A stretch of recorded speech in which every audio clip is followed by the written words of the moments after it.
Physical education की history, और हमने कुछ टॉपिक लिखवाए थे जिन टॉपिक्स पे स्पेशल चर्चा करने की आवश्यकता थी। उन्हीं टॉपिक पे चलते बेटा, एक दिन हमने जो क्लास ली थी इससे रिलेटेड आई थिंक सबके समझ में आ गया होगा, और जो ग्रीस की हिस्ट्री थी वो भी आप सबके दिमाग पे अच्छे से आ गया होगा, वहां दिक्कत किसी को नहीं होनी चाहिए। मैंने बोर्ड पे लगाया भी है। और लास्ट में आज हम लोग शुरू करेंगे यहाँ से ही आगे, यहीं से आगे जो यूनान पढ़ रहे थे, क्योंकि यूनान का जो खेलों के क्षेत्र में एक दृष्टिकोण रहा है बहुत ही विस्तृत रहा है। अगर एथलेटिक्स वगैरह की शुरुआत की स्टार्टिंग की बात की जाती होगी तो आप लोगों ने देखा है कि ग्रीस से ही उसकी शुरुआत मानी जाती है। और 776 ईसा पूर्व में जब इसकी शुरुआत की गई थी तो वहां पे मतलब एक अलग ही माहौल था खेल का। राजाओं को सॉरी देवताओं को खुश करने के लिए वहां पे खेल खेले जाते थे, और विभिन्न प्रकार के वहां देवता थे। जैसे अपने यहाँ भी होता है ना, अलग अलग तरीके के देवता होते हैं, जैसे ऋतुओं के हिसाब से देवता होते हैं। जैसे कह लो कि जब धान या गेहूं की कटाई होती है तो कुछ जगहों पे अलग तरीके के त्योहार मनाए जाते हैं, होली पे अलग, दीपावली पे अलग। इस तरीके से वहां भी कुछ अलग अलग देवी देवता थे जिनके सम्मान में वहां पे खेलों का आयोजन किया जाता था। मैंने परसों इस चीज की चर्चा की थी। आइए मैं आपको ले चलता हूँ सीधे टॉपिक पे, और टॉपिक दिखाता हूँ कि कहाँ पे कैसे कैसे प्रश्न पूछे जाते हैं और प्रश्नों का लेवल क्या होगा वहां पे। एक मिनट।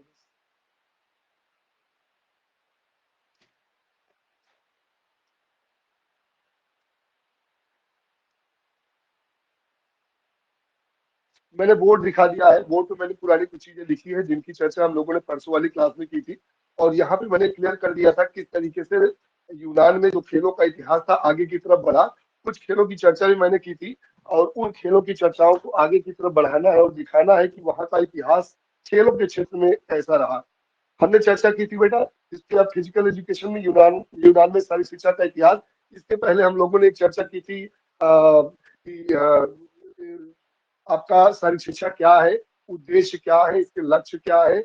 और साथ ही साथ हम लोगों ने चर्चा की थी कि इनकी डिफिनीशन की, और डिफिनीशन के साथ हम लोग यूनान यूनान का इतिहास पढ़े थे। यूनान के इतिहास को हम लोगों ने 4 भागों में बांट के पढ़ा था। होमर काल, स्पार्टा काल, पूर्व एथेंस और उत्तर एथेंस।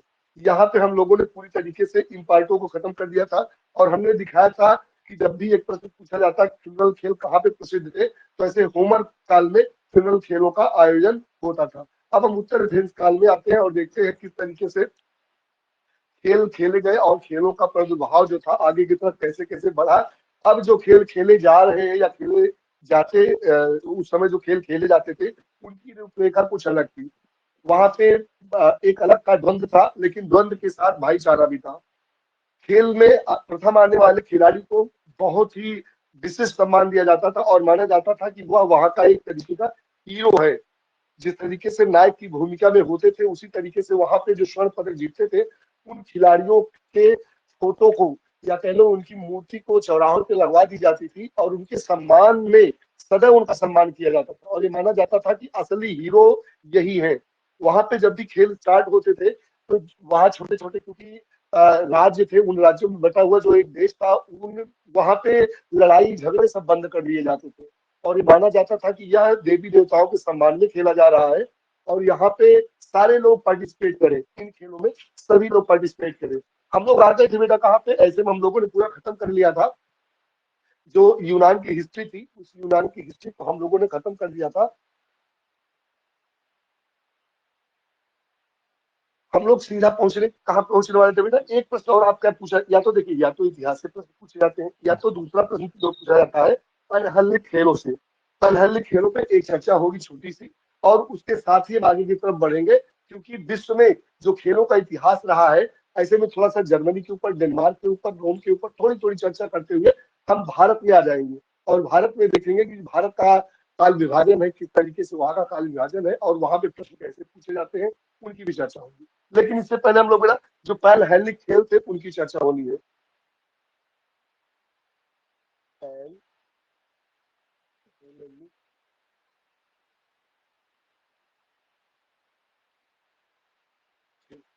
जो पैन हेलिक खेल थे बहुत ही प्रसिद्ध थे, देवी देवताओं को मनाने के लिए इन खेल, हर डबों को बोल दो।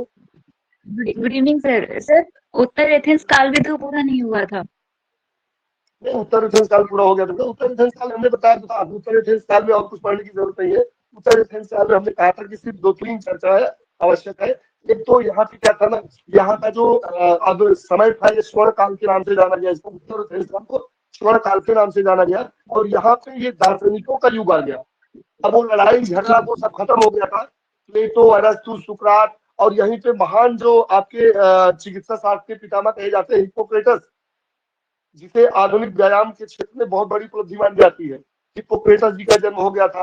अब यहाँ पे लड़ाई झगड़े पूरी तरीके से खत्म हो गए थे। अब यहाँ पे खेलों का उत्सव जो था वह चालू हो गया था। अब यहाँ पे भाईचारे से लोग रहते थे। वो स्पार्टा, और स्पार्टा में तो बहुत तानाशाही थी। स्पार्टा के बाद हम लोगों ने देखा कि जब पूर्व एथेंस काल में आए, पूर्व एथेंस काल में भी लगभग थोड़ा क्राइसिस बनी रही, ज्यादा नहीं लेकिन थोड़ी बहुत बनी रही। लेकिन उत्तर एथेंस काल में आते आते पूरी तरीके से लोग सुलझ गए थे। अब लड़ाई झगड़े से दूर हो गए थे। लोग अपना एक अलग का जीवन जीना चाहते थे। चाहते थे कि हमारे बीवी बच्चे और सब बहुत सुख चैन की नींद से सोए, क्योंकि यहाँ पे अब महान दार्शनिक जो हमारे विश्व के विश्वविख्यात दार्शनिक है, वो सब आ चुके थे। और उनकी सोच, उनकी विचारधारा बिल्कुल अलग थी, लड़ाई झगड़े से बिल्कुल अलग थी। और वहीं पे बेटा जो हमारे खेल थे, उन खेलों का जो प्रादुर्भाव था आगे की तरफ बढ़ा, जिन्हें पैनहैलिक खेल बोलते हैं, उन पैनहैलिक खेलों की चर्चा हम लोग करेंगे। और यहाँ से एक प्रश्न आता ही आता है। तो यहाँ से जो एक प्रश्न आता है उसको याद करने का जो तरीका है, उसको कैसे आप याद करेंगे, किस तरीके से प्रश्न पूछे जाएंगे, वहां पे आवश्यकता है। जहां पे बेटा जरूरत होगी, अगर एक प्रश्न पूछा जाता है कि यूनान में स्वर्णकाल किस युग को कहा गया, तो आपको वहां ध्यान देने की जरूरत है कि उत्तर एथेंस काल को स्वर्ण युग के नाम से जाना जाता है। प्रजातांत्रिक अगर बात की जाए, प्रजातंत्रवादी किस काल को कहा गया, पूरे एथेंस काल को। तानाशाही स्पार्टा काल को। जो डार्क एज के नाम से है वो क्या था बेटा, वो हमारा होमर काल था। तो यहाँ से भी प्रश्न पूछे जाते हैं। तो एक चर्चा यहाँ पे होगी बेटा, और इसी से हम अपने टॉपिक की शुरुआत करेंगे। और यह टॉपिक जो चलेगा, आप मान के चलिए कि एक प्रश्न के लिए चलेगा। 100% मान के चलिए कि एक प्रश्न यहाँ से आता ही आता है। चाहे किसी भी एग्जाम को उठा के देखोगे, एक प्रश्न पक्का आएगा। थोड़ी सी अगर मेहनत कर ली जाए तो एक प्रश्न आप बिना कहे ले सकते हैं। जैसे एक छोटा सा ग्राफ बनाते हैं, उस ग्राफ में हम लोग आगे की तरफ बढ़ेंगे, और कुछ ट्रिक्स है, उन ट्रिक्स के माध्यम से इन खेलों को आगे की तरफ ले जाएंगे, ताकि समझ में आ जाए कि यह खेल कैसे खेले जाते हैं और उनका मतलब क्या है। देखिए यहाँ पे ये हमारी एक ट्रिक होगी, ये हमारे खेल होंगे। किसकी ट्रिक है बेटा, खेल की ट्रिक। कि जो खेल है हमारे, जो 4 खेल होते हैं, उनकी ट्रिक है कि कैसे उन खेलों को सीक्वेंस में हम कैसे याद करेंगे। फिर इसके बाद हम आएंगे बेटा दूसरी ट्रिक पे आएंगे। दूसरी ट्रिक पे आएंगी, और जो दूसरी ट्रिक हमारी होगी वो किसके लिए होगी बेटा, स्थान की। 2 चीजें यहाँ पे मुख्य है, कौन सा खेल और किस स्थान पर खेला जाता है, एक ये। और यहाँ भी 2 चीजें ध्यान देने की जरूरत है। एक तो खेल, यहाँ पे जो तीसरा पार्ट आता है जो पूछा जाता है, वह देवी देवताओं के नाम पूछे जाते हैं। और देवी देवताओं के जो नाम पूछे जाते हैं वो अभी 2 तरीके से पूछे जाते हैं, उनको भी ध्यान देने की जरूरत है। एक तो सामान्य देव, जो जो वहां पे जो यूनान की भाषा थी, उस भाषा में देवता का नाम, यहाँ पे भी ट्रिक होगी, ट्रिक होगी। और ट्रिक के साथ हम आगे की तरफ बढ़ेंगे। तो जो यूनान के देवता थे, यूनान के देवता, और उसी को वहां की वादियों, या कह लो कि जो वातावरण था, उस वातावरण के अकॉर्डिंग, या कह लो कि हम लोग जिसे हिंदी में बोलते हैं, अपनी भाषा में जो बोलते हैं, उन देवी देवताओं के नाम। या तो पूछा, एक बार अभी क्लियर हो जाएगा, जब आप अच्छे से कवर कर लेंगे तो कंफ्यूजन आपका दूर हो जाएगा। मैंने ग्राफ थोड़ा सा ज्यादा उधर बना दिया है, तो थोड़ा सा कवर, लेकिन चल ठीक है। ये देवता थे बेटा, ये देवता थे, देवता की ट्रिक है। और जो देवता थे वहां पे, वो किस प्रकार के देवता, वहां की भाषा में देवता का नाम, मतलब ग्रीस लिख देते हैं। ग्रीस की जो देवी देवता थे उनका, उनकी चर्चा यहाँ पे होगी। इसके बाद कभी कभी आप लोगों ने देखा है, कभी कभी पूछता है जीएस कौन थे, या फिर उसी को पूछता है कि आकाश देवता कौन थे। तो आकाश देवता क्या बेटा, हमारी वादियां, या जो की जो क्लाइमेट है, या कह हमारा वातावरण है, या जिस सृष्टि में हम रह रहे हैं, उसके अनुसार देवता का नाम या तो पूछा जाता है, या तो पूछा जाता है ग्रीस के अकॉर्डिंग। ग्रीस के अकॉर्डिंग जीएस बोले जाते थे, और उसी के अकॉर्डिंग जो अपनी भाषा में, या कह लो कि हमारे जो ये प्रमुख देवी देवता थे, या सूर्य देवता, समुद्र देवता, या समथिंग, जो तो इसमें आकाश देवता के नाम से जाने जाते थे। तो यहाँ भी उनकी एक ट्रिक हम लोग बनाएंगे, और फिर से देवता लिखेंगे। जो वहां के देवता थे उनकी चर्चा होगी, लेकिन यह कैसे होगी बेटा, हमारे क्लाइमेट के अकॉर्डिंग होगी, उन देवी देवताओं का नाम, या कह लो इसी को हिंदी में, अगर ये ग्रीस के अकॉर्डिंग है तो ये हिंदी में है।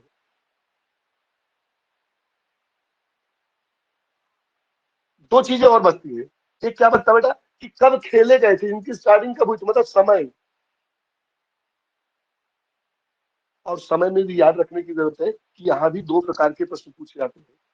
एक तो पूछा जाता है कि कितने सालों में होता था, और एक होता कब होता था। समय में उन दोनों चीजों को हम लोग एक ही साथ में नोट कर लेंगे तो कंफ्यूजन और खत्म हो जाएगा। या तो एक प्रश्न आता है यहाँ पे कि ये जो समय यहाँ लिखा है ना, मैं यहाँ समय हटा देता हूँ और उस समय को मैं यही में जोड़ देता हूँ। एक ग्राफ हमारा कम पड़ गया था तो यहाँ से ये समय में लिख देता हूँ, ड्यूरेशन यहाँ नोट कर देता हूँ, और वहां पे खेल लिख देता हूँ कि कौन कौन से खेल उस समय प्रचलित थे या कौन कौन से खेल उस समय खेले जाते थे। ऐसे में जो चर्चा एक यहाँ पे होती है तो वह भी कंफ्यूजन आपके मन से खत्म हो जाएगा, और आपको लगेगा कि हम लोगों ने पूरी तन्मयता से और अच्छे तरीके से इसको कवर किया है, यहाँ पे किसी को कोई दिक्कत नहीं होगी या नहीं होनी चाहिए। चलिए, ट्रिक हम जरूर याद करेंगे, ट्रिक याद कर लेंगे तो कभी भूलेगा नहीं, और ये ट्रिक अपने ही ग्रुप के उनके द्वारा बनाई गई है, क्या नाम है, सुधीर द्वारा। और उन्होंने ये ट्रिक बनाई थी, मैंने इस ट्रिक को नहीं बनाया था, लेकिन उन्होंने जब ट्रिक बनाई तो लगा कि बहुत अच्छा उन्होंने बनाया, और मैंने इसको परमिशन भी दी कि इस ट्रिक को सबके पास जानी चाहिए ताकि और अच्छे से कवर हो। चलिए हम लोग देखते हैं, ट्रिक पे आते हैं। ट्रिक है क्या बेटा, खेलों को क्या किया जाता है, ओपन किया जाता है। क्या होता है, खेल कोई भी खेल है उसको क्या करते हैं, ओपन करते हैं। तो हम सबसे पहले ओपन लिखते हैं, ओ पी ई एन। इसको सिर्फ हम अपने तरीके से ढाल दिए हैं। मतलब एक होता है ना कि जैसे कोई चीज आप दे दो तो उसको हम अपने तरीके से कुछ और अच्छा बना सकते हैं, या आप लोगों में से कुछ लोग और ऐसे ऐसे हुए इसको और अच्छे तरीके से कर लेंगे, तो वो चीज है। और ये बहुत अच्छी ट्रिक है, अगर सही से दिमाग में आ जाए तो कभी भूलता नहीं पहले लिखे। हमने कहा किसी भी खेल को क्या करते हैं, ओपन करते हैं। ओपन में तो शुरुआत होती है, हमने ओपन किया, और ओपन में खेल छुपे हुए हैं, सीक्वेंस भी हमारा छुपा है। ओपन में देखते कौन कौन सा खेल और कौन कौन सा सीक्वेंस छुपा है। तो ओपन में क्या है बेटा, O for Olympic,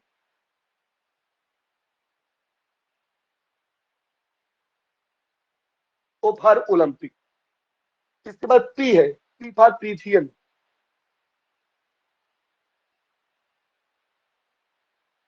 P for Pythian. E, E for स्थीनियन।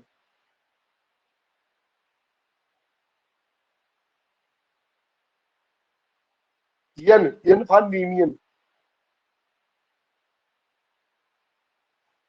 ये हमारे पैल जो पैन हेलेनिक खेल है, इनके चार खेल होते थे, और वही चार खेल है ओलंपिक, पीथियन, स्थीनियन और नीनियन। ये चार खेल है। समय की चाहे भी बात थोड़ा सा कम कर दे, समय को हम थोड़ा सा पीछे ले जाकर के याद करेंगे ज्यादा, क्योंकि बिल्कुल अलग है, ट्रिक से अलग है। तो हम पहले इनको याद कर लें जो ट्रिक वाइज है, बाकी सबको एक ही वे में देखते जाएंगे। अब आते बेटा दूसरी ट्रिक, ये ट्रिक थी खेल के लिए। खेल के लिए क्या, खेल को ओपन किया जाता है, तो OPEN। लेकिन ओपन क्या करेंगे, तो एक है वह स्थान निकलेगा। क्या ओपन करेंगे, तो एक ड्रिंक होती, दारू होती है या वाइन होती है, जिसका नाम है वोडका। क्या है, वोडका।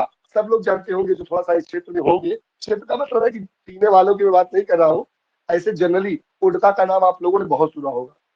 क्या बेटा, ओ नाम लिख देते वोडका का, ODK।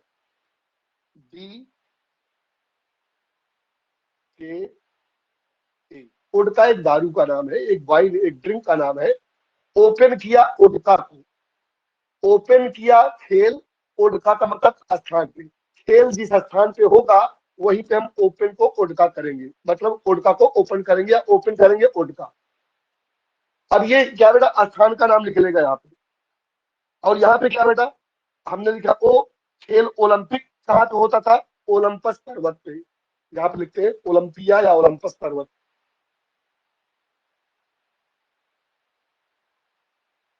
ओलंपस पर्वत, ओलंपस पर्वत। ओलंपस एक पर्वत का नाम है, ओलंपिया में था ये।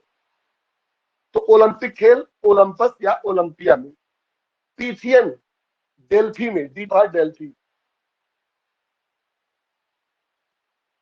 D for Delphi. Isthmian, K for Corinth.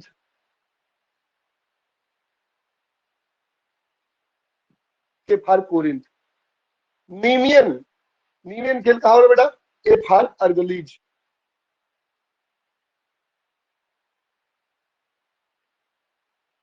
एक नंबर का क्वेश्चन आपका बिना दिमाग लगाए आ गया।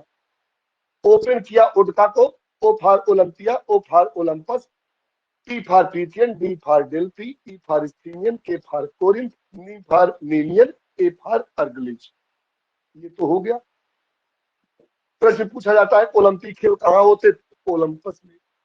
पीथियन खेल कहाँ होते थे? डेल्फी में। इस्थीमियन खेल कहाँ होते थे? कोरिंथ में। नीमियन खेल कहाँ होते थे? अर्गलीज में। अब दूसरा प्रश्न बनता है कि किन देवी देवताओं के सम्मान में यह खेल खेले जाते थे? ग्रीस में। उसकी भी एक ट्रिप है, हम लोगों ने ट्रिक बनाई थी, जैब्स। क्या है? वोडका को क्या करते हैं? जैब करते हैं, मतलब कि कहते हैं ना कि ड्रिंक जैसे लाते हैं ना, ड्रिंक करते हैं, क्या बोलते हैं उसे? चेस। चेस करते हैं ना, वहां की भाषा में चेस नहीं, वहां की भाषा में जैब्स बोलते हैं। क्या बोलते हैं? जैब्स। जे ए पी जे। जो यहाँ चेस करते हो ना, बोतल लड़ा के, वो गिलास लड़ा के, वहां जैब्स करते थे। वहां की भाषा में, वहां की भाषा में जैब्स करते थे। और ये जैब्स देखते हैं कि जैब्स कैसे करते थे।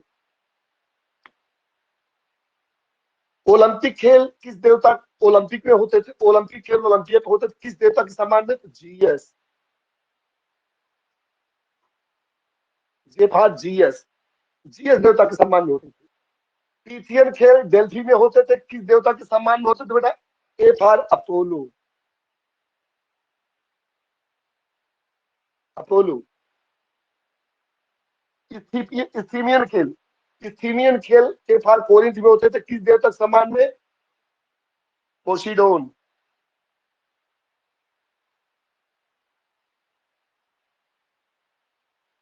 नीमियन खेल, नीमियन खेल होते थे कहां बेटा? अर्गलीज में, अर्गलीज में। और ट्रिक हम लोग ने जय जो बनाई है, जे फॉर अगेन जीएस। ये तो ओलंपिक, ओलंपस में किसके सम्मान में? जीएस के सम्मान में। पीथियन डेल्फी में अपोलो के सम्मान में। इस्थीमियन कोरिंथ में पोसीडोन के सम्मान में। नीमियन अर्गलीज में जीएस के सम्मान में। आइए, अब हमने कहा कि इन देवी देवताओं को कभी समुद्र, कभी समुद्र, कभी आकाश, इस तरीके के देवताओं के नाम से भी पूछे जाते हैं, तो उनकी भी चर्चा कर लेते हैं।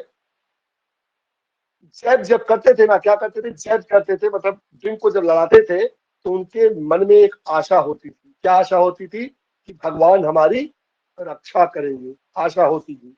आशा को सिर्फ आपको याद रखना है कि जो इसका आशा का फार्मूला है, जो फार्मूला है, ए डबल एस है। आशा, ऐसा जिसे बोलते हैं आशा। ठीक है।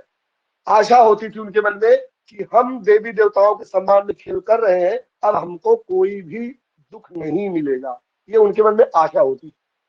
तो देवताओं के नाम आशा से याद करते हैं। क्या आशा लेकर के लोग खेल को कैसे करते थे? तो ए फार है बेटा, ए फार आकाश देवता।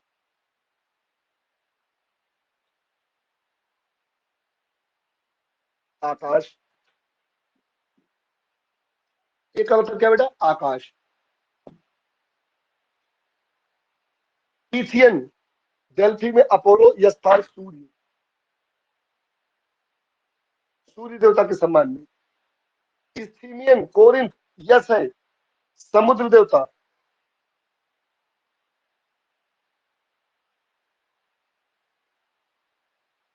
समुद्र देवता। नीमियन अर्गलीज में जीएस देवता। और एक बार फिर से एक बार आकाश, आकाश। एक चीज मैं याद करवाना चाहूंगा, आप सबको बताना भी चाहूंगा।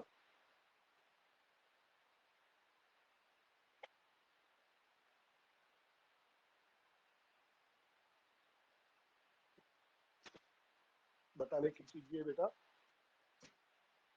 कि जो प्रश्न पूछा जाता है उस प्रश्न के अकॉर्डिंग जब आप आएंगे, ओलंपिक और नीमियन दोनों चीजें, एक चीज ध्यान रखने की जरूरत है, यहाँ पे जो देवी देवता है सब एक जैसे हैं, खेल भी लगभग एक जैसे ही होते, तो अभी आगे देखेंगे। तो ओलंपिक और नीमियन का मिलता जुलता रूप आपको मिलेगा। जीएस देवता, जीएस देवता, आकाश देवता, आकाश देवता, ओलंपिक खेल, नीमियन खेल। अब कुछ चीजें जो डिफरेंस है उनकी चर्चा भी हम करते हुए आगे की तरफ बढ़ेंगे। एक प्रश्न आप लोगों ने ईएमआरएस में देखा होगा, यहाँ से पूछा गया था और वो डेट का क्वेश्चन था, और जो डेट पूछी गई थी थोड़ा सा अलग तरीके से पूछी, किसी के पास होगा तो मैं भी पूछूंगा भी यहाँ पे। अब देखिए, यहाँ पे ध्यान देने की जरूरत है बेटा कि जो ओलंपिक खेल होते थे, इस ओलंपिक खेलों में एक खेल था पैनक्रेशन का खेल। वो याद रखना, ये गलती ना होने पाए। क्या था बेटा? पैनक्रेशन। एग्जाम में पूछा गया प्रश्न है कि पैनक्रेशन खेल कहाँ पे प्रचलित था या किनका मिला जुला रूप है? पैनक्रेशन।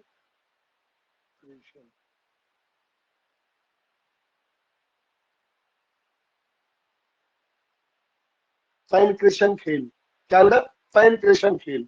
जो पैनक्रेशन खेल है ना, एक बार एग्जाम में भी कहीं पूछा गया किन किन खेलों को मिश्रित रूप है, तो जो कुश्ती और मुक्केबाजी होती थी उसका मिला जुला जो रूप होता था उसी को पैनक्रेशन कहा गया था। मतलब कुश्ती प्लस मुक्केबाजी।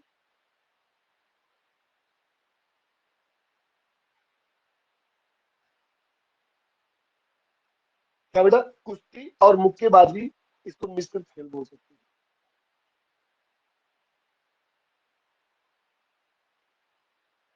एक खेल ऐसा होता था जिसमें कुश्ती और मुक्केबाजी का मिला जुला, मतलब पटकते भी थे मारते भी थे, दोनों का जो मिला जुला रूप होता था उसी को पैनक्रेशन खेल के नाम से जाना जाता था। यह कहा होता था बेटा? ओलंपिक में बहुत प्रचलित था। जब आप आएंगे पीटीएम में ना, तो यहाँ पे देखिएगा, पीटीएम में जब आएंगे तो संगीत, रथ दौड़, घुड़दौड़, ये सब यहाँ से प्रचलित थे। एक चीज तो भी याद करवा दूंगा तो समझ में भी आ जाएगा। पीटीएम में संगीत,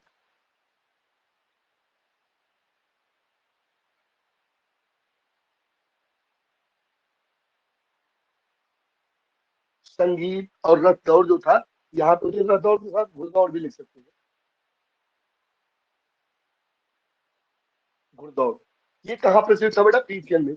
इथीनियन में आए तो यह समुद्र देवता के सम्मान में खेला जाता, तो सीधी सी बात है, अगर समुद्र देवता के सम्मान में कोई खेल खेला जा रहा है तो वह पानी वाला ही खेल होगा। तो यहाँ पे ज्यादातर जो खेल थे नौकायन वगैरह थे।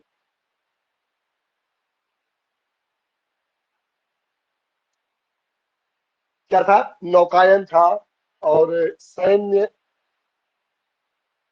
अभ्यास। मतलब मुख्य आप याद रखेंगे नौकायन। नौकायन से याद रहेगा जब समुद्र देवता है पानी में हो रहा है तो सीधी सी बात है पानी वाले ही खेल होंगे। तो नौकायन जैसे खेल यहाँ पे बहुत प्रचलित थे।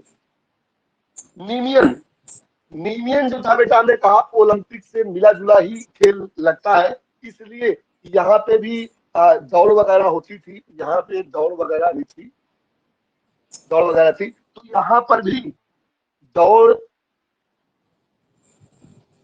धावन पथ के साथ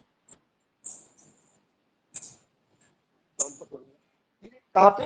यहाँ पे प्रचलित है। एक प्रश्न यहाँ से और दो तरीके प्रश्न और पूछे जाते हैं और सबको एक बार दिमाग में रख लेंगे तो कहीं ना कहीं से क्वेश्चन पकड़ा जाएगा।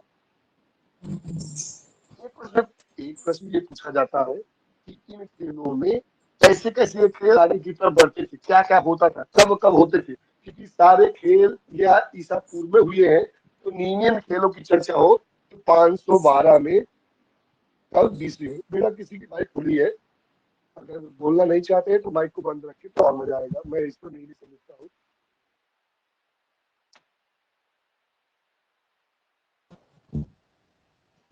512 बीसी में दो खेल ऐसे हैं स्टीमियर और पीछे जो मिलते हैं, खेल 582 मिलते हैं। 582, 582, 776 बीसी। अब देखिए, अगर खेलों की प्राचीनता के ऊपर आप जाएंगे कि सबसे पहले कौन खेला गया, तो 776 बीसी है। बीसी का मतलब जो जितने पीछे की डेट होती है वो सबसे आगे होती है। तो 776 बीसी में सबसे पहले ये खेला गया था। फिर इसके बाद 512 में लीनियन खेला गया, पीटीएन 582, सीमेन 582। अभी आप लोगों से चर्चा करेंगे, थोड़ा सा आप लोग बताएंगे इन खेलों की जो रूपरेखा थी वो किस प्रकार से आगे की तरफ मतलब चलती थी। कहने का मतलब ये है कि एक क्वेश्चन जो आपके ईएमआरएस में पूछा गया था वो कौन सा प्रश्न था यहाँ से। आप लोग बताएंगे, थोड़ा सा क्वेश्चन कुछ अलग तरीके से था इसलिए मैं पीसीएम खेल दोनों सेम ही डेट है क्या सर? इसीलिए हाँ, दोनों ही 500 सेम ही मिलती है, पीसीएन और 502 सर अंतराल सर अंतराल था। अंतराल तो बताना है, अंतराल तो बताना है। जैसे देखो, ओलंपिक खेल 4 वर्ष में, नीवियन आएंगे 2 वर्ष में आधे पे, पीसीएन खेल अगले, 3 साल हेलो हाँ हाँ 30 साल सर। नहीं, जो पीसीएन था, जो ओलंपिक का चौथे वर्ष में 4 वर्ष में होता था, पीसीएन कितने, तीसरे वर्ष में, तीसरे वर्ष 4 3 2 2। हाँ ये जो खेल होता था, जैसे 4 में होता था, तो इसका जो तीसरा वर्ष होता था, इस तीसरे वर्ष में ये आ जाता था। और इस्थीमियन और नीवियन जो थे, ये दोनों 2-2 वर्ष के अंतराल पे होते, हाँ अंतराल पे होते थे। तो 2-2 3-4 ये समय अंतराल है कि कितने सालों बाद होते थे और कब हुआ, स्टार्ट हुआ। तो स्टार्टिंग की डेट है कि 756 सबसे पहले ये आया, फिर पीथियन आया 582 में, इस्थीमियन भी ये 582 की डेट मिलती है, नीवियन 512 में। ये पूरा बेटा एक रूपरेखा मैंने बता दी है पैनहेलिक खेलों की। अब आपको याद रखना कैसे है वो दिमाग में रख ले, कभी भूलेगा नहीं। हमने कहा ओलंपिक को, पहली बात तो खेल, स्थान, देवता, ये सबसे मुख्य क्वेश्चन इससे है। ये बल्कि मुख्य नहीं है, यह भी थोड़ा सा मुख्य है, या थोड़ा सा कम मुख्य है। इसमें पैंटेशन खेल की चर्चा होती है कहीं कहीं पे कि पैंटेशन खेल को मतलब क्या, किस तरीके से इसको जाना जाता है। तो मिश्रित खेलों के रूप में कुछ मुक्केबाजी को जाना जाता है। हमने कहा ओपन किया ओडका को, जैब्ड किया आशा के साथ, जैब्ड किया आशा। जब जैब्ड किया तो हमको एक आशा मिली, आशा के साथ कि भगवान हमारा जो भी करेंगे अच्छा करेंगे। तो ओपन ये खेल का नाम, ओडका स्थान का नाम, जैब्ड किया इसके देवताओं का नाम। जैब्ड से लग भी रहा है जैसे विदेशी वर्ड है। तो देवी देवता जो ग्रीस के, ग्रीस सर जप जो है कि जप है? जप नहीं है, जैप जो है, JAPJ, पी से पोसिडोन। सर जप भी पढ़ सकते हैं। समय में एक आ जाएगा, अगर जप कर देंगे तो जे को थोड़ा समझना पड़ेगा जी। अच्छा सर लिख दिया सर, लिख रहा कहाँ सर है? हाँ लिखा हुआ सर। तो हाँ हाँ ठीक है ठीक है। तो ये देखिए, इस कंफ्यूजन को अपने मन में दूर कर ले, और एक क्वेश्चन आपका आना ही आना है, कहीं ना कहीं से ये क्वेश्चन घूम फिर। एक क्वेश्चन तो ईएमआरएस में पूछा गया था, पता नहीं सबको याद है कि नहीं क्वेश्चन, क्योंकि मेरे पास नहीं, डेट से पूछी गई थी क्वेश्चन, मुझे याद है। अगर कोई लोग होंगे जो अभी रिवाइज किए होंगे तो उनके पास होगा ये। धावन यंत्र है सर। कुछ ऐसे ही था, याद नहीं आ रहा है हमको, याद है जैसे वो सर, हाँ बोलो। सर मैं पूछ रही थी क्या ये नीमियन में जो है ये दौड़ धावन यंत्र है? धावन यंत्र नहीं, धावन पथ, पथ पथ। पथ हाँ वही ट्रैक। अच्छा सर ठीक है, थैंक यू सर। इसको मैं खत्म करता हूँ बेटा। एक क्वेश्चन आपका जो यहाँ से मिल रहा है उसको आप लोग थोड़ा क्लियर कर लीजिएगा, कंफ्यूजन ना हो। एक बार रिवाइज कर लेंगे ना तो 100% क्लियर हो जाएगा, दिक्कत नहीं होगी। एक क्वेश्चन यहाँ से आता है, इसलिए इसको ट्रिक से याद कर लेंगे आप लोग तो दिक्कत नहीं होगी। कुछ चीजों को या कुछ पार्टों को आप ट्रिक के माध्यम से याद करते चले, ठीक है, याद करते चले। और जब आप ट्रिक से याद करेंगे ना तो वो कभी भूलता नहीं है, क्योंकि वो ट्रिक आपके दिमाग में कहीं ना कहीं से कॉन्सेप्ट के रूप में बैठ जाती है। और वो याद आता कि सिर्फ ये दिमाग में रहे कि आप जो याद किए हो वो सही दिशा में हो। ऐसा ना हो कि आप याद करते समय कुछ भी याद कर रहे और बाद में लगा कर यार ये तो था लेकिन दिमाग से उतर रहा, क्या होना चाहिए क्या, वो चीजें ना आए बस, बाकी दिक्कत नहीं होगी। आइए बेटा, हम लोगों ने यूनान के इतिहास को पढ़ लिया है, अब सीधा चलते हैं आपको लेकर के कहाँ पे, जर्मनी में। खेलों के इतिहास में देखा जाए बेटा, जर्मनी बहुत ही अग्रणी खेल के देश में रहा है। उसकी उसकी भी रूपरेखा आप लोगों ने देखी होगी, क्योंकि जान वेस्टो के बारे में चाहे चर्चा हो, चाहे गट्समत के बारे में चर्चा हो, चाहे फ्रेडरिक लुडिंग जान के बारे में, चाहे एडोन स्पिसिट के बारे में, चारों लोगों की जो चर्चा है ना बहुत ही अलग है। और यहाँ से जो प्रश्न पूछे जाते हैं, कभी डेशु से पूछे जाते हैं, कभी साइमन के बारे में पूछा जाता है, कभी फिलम के बारे में पूछा जाता है, कभी टन प्लास के बारे में पूछा जाता है, कभी जर्मन जिम्नास्टिक की चर्चा कर दी जाती है, कभी कार्ल डायम के बारे में पूछ लिया जाता है कि कौन थे कार्ल डायम ने क्या क्या किया कैसे। तो थोड़ी थोड़ी जो चर्चा है ना, हम लोगों ने क्योंकि यहाँ पे रिवीजन की क्लास रखी है, इसलिए तेज भागते हुए आगे की तरफ बढ़ेंगे, समय को कम लॉस करते हुए। जर्मनी पे आते बेटा।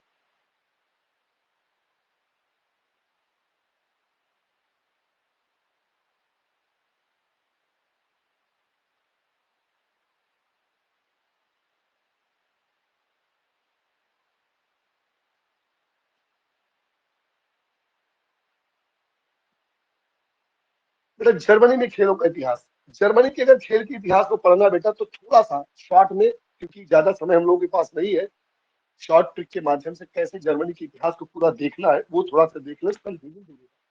जर्मनी के इतिहास को देखे बेटा तो घूम घिमा करके पूरा जो इतिहास है वो है जान बर्नार्ड बेस्टो के ऊपर आके फंसता है। क्योंकि जान बर्नार्ड जो बेस्टो जी है, यह कहाँ के बेटा, यह पहले वहां क्या नाम है, देखिए दिमाग से उतर रहा है, कहाँ गए थे भाई, वहां डेनमार्क में, या डेनमार्क में, डेनमार्क भी कहा बेटा, सब यूरोप में है। डेनमार्क में एक शारीरिक शिक्षक के तौर पे थे, लेकिन जब वो जर्मनी लौट के आई तो जर्मनी में जब खेलों का इन्होंने प्रचार प्रसार किया तो एक तरीके से जर्मनी में इनको grand father of physical education बोला जाने लगा। यह जर्मनी में आधुनिक शारीरिक शिक्षा के पिता के रूप में जाने जाने लगे। तो ये दो प्रश्न यहाँ से आते हैं, मैं दोनों प्रश्नों को क्लियर करना चाहूंगा जो आप सबके मन में कंफ्यूजन है। पहले मैं नाम बता दूं, यहाँ हम लोग लिखते हैं बेटा जान बर्नार्ड बेस्टो के बारे में। जान जान बर्नार्ड बेस्टो एक बहुत ही अलग तरीके का कैरेक्टर, या कह लो कि वहां जर्मनी में अगर देखा जाए तो जर्मनी के इतिहास को पढ़ रहे हैं और हमें बेस्टो के बारे में नहीं पता है, तो आई थिंक हम लोग वहां के बारे में कुछ नहीं जानते। इसी तरीके से देखा जाए तो गट्समत की चर्चा होती है, जिन्हें जॉन क्रिस्टोफर गट्समत बोला जाता है। जॉन क्रिस्टोफर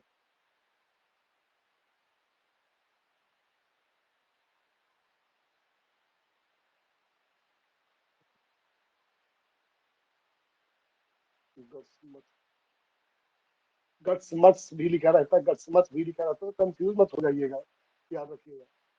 गट्समत भी लिखा जाता है, वो इंग्लिश का हिंदी सर रूपांतर है। थोड़ा सा ना वर्ड ना क्लियर नहीं दिख रहा है सर, थोड़ा सा वर्ड का साइज थोड़ा बड़ा कर दीजिए ना प्लीज। और बड़ा कर दे। अच्छा, यस सर, थोड़ा सा बड़ा कर दीजिए प्लीज।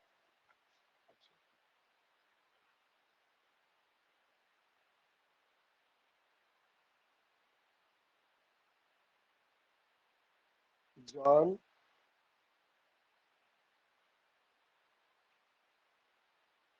क्रिस्टोफर गट्समत, गट्समत कहा जाता है, गट्समट्स भी कहा जाता है, गट्समत भी कहा जाता है, तो कंफ्यूज मत हो जाएगा, गट्समत याद रखिएगा। दूसरी चर्चा इनके ऊपर बेटा आधारित होती है। दोनों ही जर्मनी में खेलों के क्षेत्र में बहुत अग्रणी इन दोनों ने काम किया है। या तो चर्चा होगी बेटा तो लुडविग जान, फ्रेडरिक लुडविग जान, फ्रेडरिक लुडविग जान के बारे में। तीसरी चर्चा यहाँ पे बेस्ड होती है, जान इनके बारे में पूछा जाता है कि जो फादर ऑफ जर्मन जिम्नास्टिक नामक पुस्तक वगैरह लिखी थी वो इन्हीं की ही देन है। जर्मन जिम्नास्टिक जो है वो इन्हीं की देन है। और एक चर्चा होती है बेटा एडोल्फ स्पेसीज के बारे में। एडोल्फ स्पेसीज,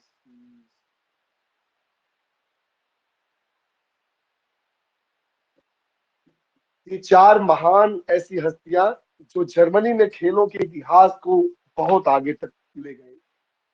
अगर खेलों में आज जर्मनी का नाम है तो कहीं ना कहीं बेस्टो, गट्समत, लुडविग जान और एडोल्फ स्पेसीज, इन सब का बहुत बड़ा योगदान रहा है। और सबसे बड़ा योगदान जो बेटा जान बर्नार्ड बेस्टो का है। क्योंकि जो जॉन बर्नार्ड वेस्डो जी है ना, यह डेनमार्क में पहले शारीरिक शिक्षक थे, मतलब वहां पे एज अ स्पोर्ट टीचर थे।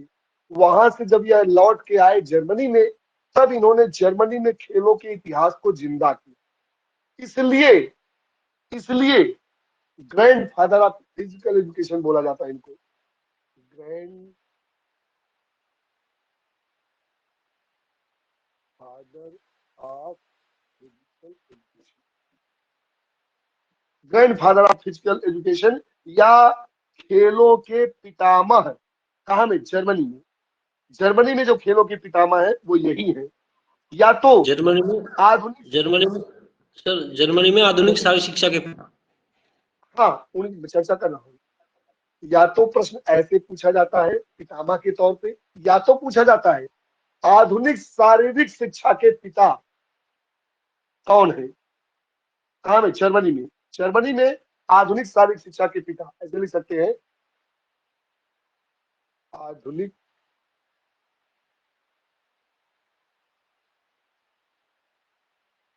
शारीरिक शिक्षा के पिता, वो भी स्पेशली जर्मनी में। तो कौन बेटा? जॉन बर्नार्ड वेस्डो ही है। चाहे ऐसे प्रश्न पूछे गए चाहे ऐसे। अब इन दोनों में अंतर कर दो, गट्समथ और जॉन बर्नार्ड वेस्डो के बारे में, तो कंफ्यूजन थोड़ा सा और सही हो जाएगा। यदि प्रश्न थोड़ा सा घुमा के पूछा गया और पूछा गया कि जर्मनी में जिम्नास्टिक के पिता, या कह लो कि father of gymnastic in Germany, Germany में जिम्नास्टिक के पिता किसे कहा जाता है? हाँ, जर्मनी में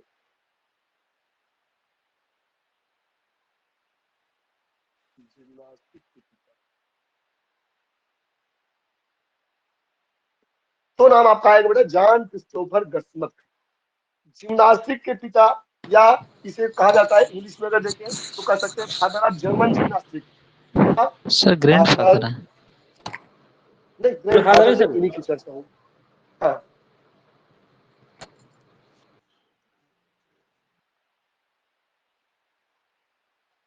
देखिए जो जिम्नास्टिक है ना, वो जिम्नास्टिक एक पार्ट है। क्या है? जिम्नास्टिक एक पार्ट है, खेल है। लेकिन शारीरिक शिक्षा का मतलब सारा कुछ आ गया। अगर जिम्नास्टिक का कोई होगा तो वो एज अ कोच होगा। सिर्फ जिम्नास्टिक का पिता हो सकता है, सिर्फ जिम्नास्टिक का खिलाड़ी हो सकता है, लेकिन अगर फिजिकल एजुकेशन जुड़ गया, इसका मतलब वो सबका पिता है। तो grandfather of physical education John Bernard Basedow आधुनिक शारीरिक शिक्षा के पिता के रूप में जाने जाते हैं। कहाँ पे? जर्मनी में। और जर्मनी में जो जिम्नास्टिक के पिता के रूप में जाने जाते हैं वो कौन बेटा? हमारे गट्समथ महोदय हैं। अब यहाँ से जो प्रश्न पूछे जाते हैं मैं उनकी चर्चा कर दूं, तब आगे की तरफ लुडविग जान की तरफ जाऊं और एडोल्फ स्पेसीज की तरफ जाऊं। ठीक है? जो हमारे क्या नाम इनका,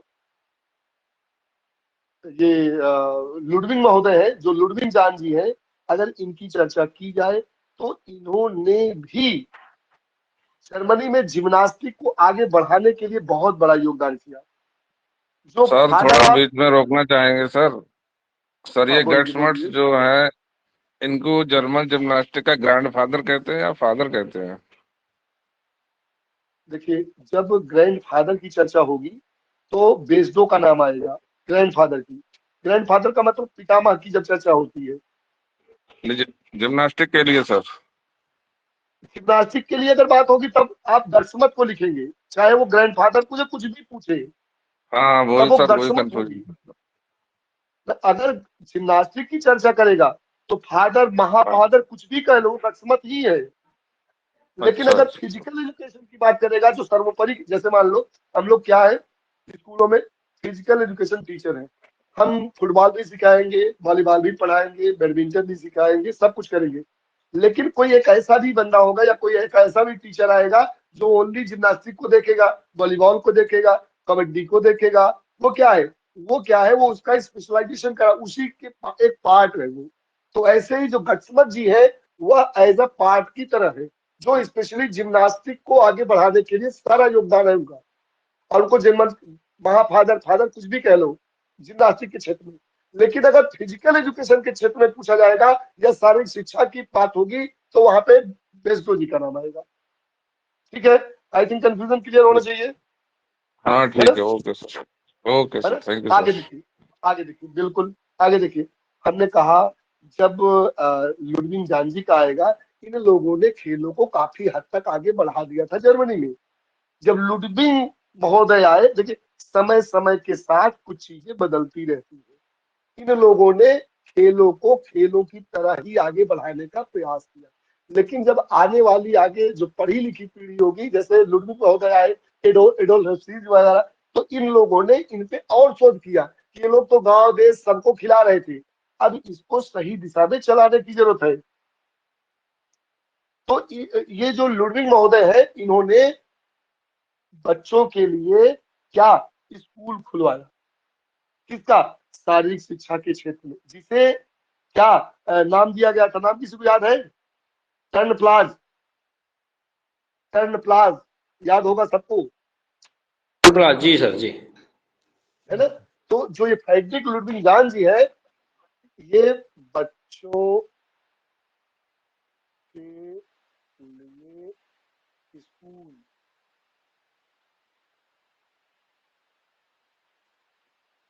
इसको मतलब शिक्षा के क्षेत्र में लाए, बच्चों के लिए स्कूल खुलवाए। इन लोगों ने तो सिर्फ कार्य किया, इन्होंने सबके लिए किया कि सब मतलब जो हो सिर्फ खेले, जिम्नेजियम बनवाया, ये बनवाया। इन्होंने फ्रेडरिक लुडविग जान जी ने बच्चों के लिए स्कूल खुलवाया और उसका नाम रखा टर्न प्लाज। टर्न प्लाज, ये पूछा जाता है, याद रखिएगा ये वाला जो है टर्न प्लाज। टर्न प्लाज की स्थापना किसने की थी? इसी टर्न प्लाज को हिंदी में कहे तो इसी को व्यायामशाला कहा जाता है।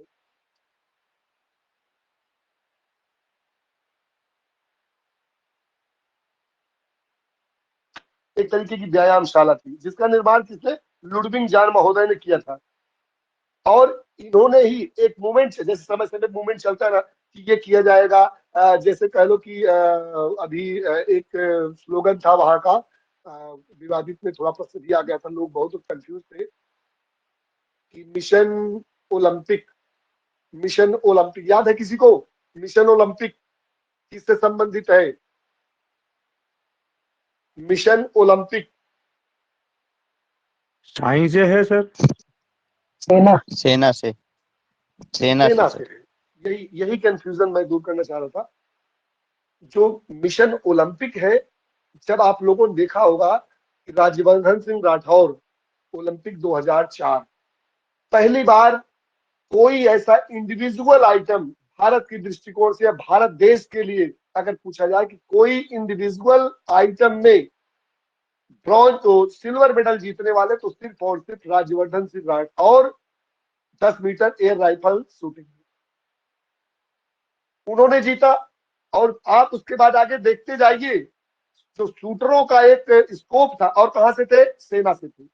इसके बाद जैसे ही आप थोड़ा और आगे आते हैं तो विभिन्न प्रकार के जो शूटर आपको मिलेंगे ओलंपिक में, सब कहीं ना कहीं सेना से संबंधित है।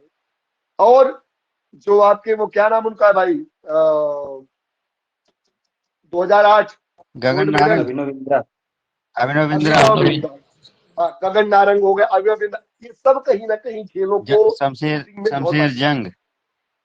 यस, समरेश जंग जी हो गए। तो जब देखा ओलंपिक में कि यार ओलंपिक में पूरी दुनिया लगी है, पूरा अपना भारत देश लगा है, अब देश में क्या सोल्जर ही रह गए, सोल्जर के अलावा भी तो सारी संस्थाएं, खेल कितनी बड़ी बड़ी एकेडमी चल रही है, अब किसी एकेडमी से कोई कुछ नहीं निकल पा रहा है। और सिर्फ और सेना से आकर के समरेश जंग और ये लोग वगैरह कहीं ना कहीं अपनी ख्याति फैला रहे हैं।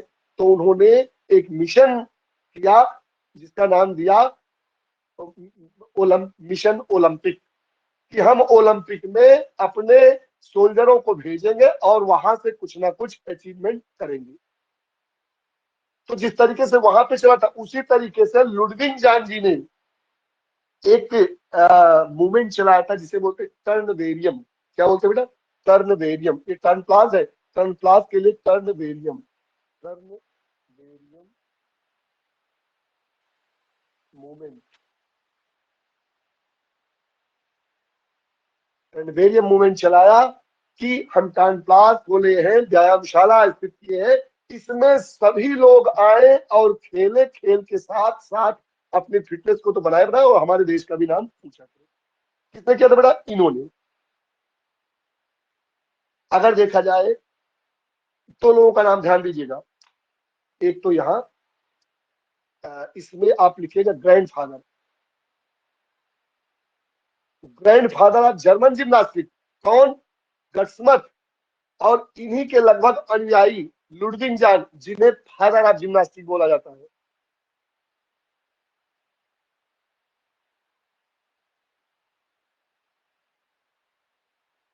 फादर ऑफ जिम्नास्टिक, ये ग्रैंड फादर ऑफ जिम्नास्टिक, पितामह, और ये पिता। किसके क्षेत्र में? जिम्नास्टिक के क्षेत्र में। और इन दोनों के पिता की बात की जाए तो बेस्डो, जॉन बर्नार्ड बेस्डो, जो फिजिकल एजुकेशन के पितामह है। ग्रैंड फादर है किसके? शारीरिक शिक्षा के। क्योंकि जर्मनी में शारीरिक शिक्षा को लाने का जो श्रेय है वह पूरा का पूरा बर्नार्ड बेस्डो जी को है। यह पहले डेनमार्क में शारीरिक शिक्षक थे, वहां से शारीरिक शिक्षा को जो दिए थे उसको लेकर के आए, या जो सीखे थे वहां पे जिस तरीके से चलाए थे, जब जर्मनी में लौट के आए तो उन्होंने जर्मनी में खेलों की नींव डाल दी और खेलों को बहुत तेजी से आगे बढ़ाने का प्रयास किया। इन सबसे भी आगे अगर आप देखें तो जो एडोल्फ स्पीसीज है, हमने कहा समय के अनुसार सारी चीजें बदलती जाती है। अब खेल के साथ पढ़ाई को भी मौका मिलने लगा था। अब जो हमारे एडोल्फ स्पीसीज जी हैं, इन्होंने तो पूरी तरीके से एक प्रण कर लिया कि जब तक इनको, किसको, हमारी जो ये है, सॉरी, जिम्नास्टिक है, क्योंकि जिम्नास्टिक अगर देखा जाए तो यही से स्टार्ट अच्छे तरीके से हुई है। सभी लोगों ने जिम्नास्टिक पे ही अपना योगदान दिया है। तो एडोल्फ स्पीसीज जी ने तो इतना प्रण कर लिया था और उन्होंने लागू करवा के छोड़ा। क्या? जिम्नास्टिक को स्कूलों में लागू करवा दिया कि सबके लिए कंपलसरी ही होगा। कब? लगभग उसकी डेट है 1848। 48 1848 में एडोल्फ स्पीसीज जी ने प्राइमरी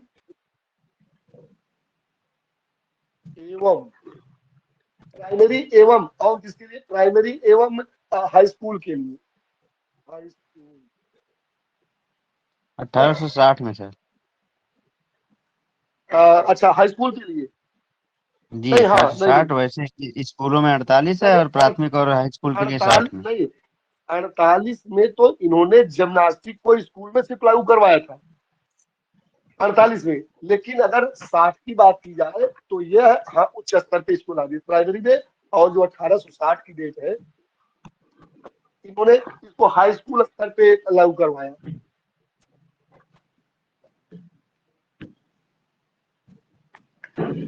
हाई स्कूल मतलब कि आने वाले समय में इन लोगों ने अपना योगदान बहुत महत्वपूर्ण दिया।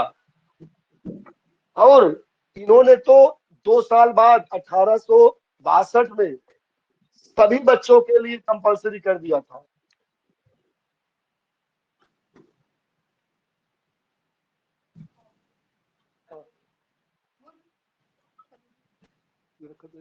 सर इन्होंने ही अखिल जर्मन जिम्नास्टिक सोसाइटी को स्थापित किया था 1866 में सर।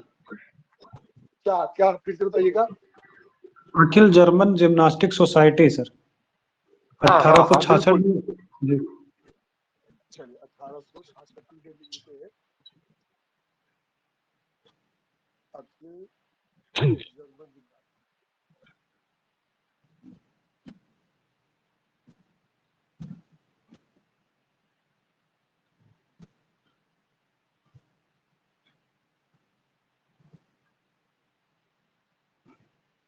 तो कुल मिला के देखा जाए तो एडोल्फ स्पीसीज जी ने जो ये लोग कार्य किए थे ना, उसको सही दिशा में लागू करवा दिए कि ये होना ही चाहिए, विद्यालयों में ये चलना ही चाहिए। इसीलिए इनकी 2 book, system of gymnastic, system of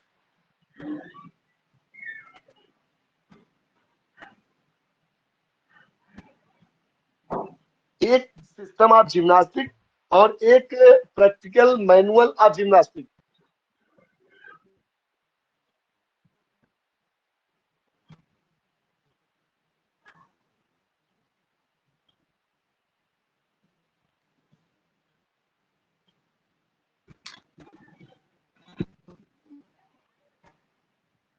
ये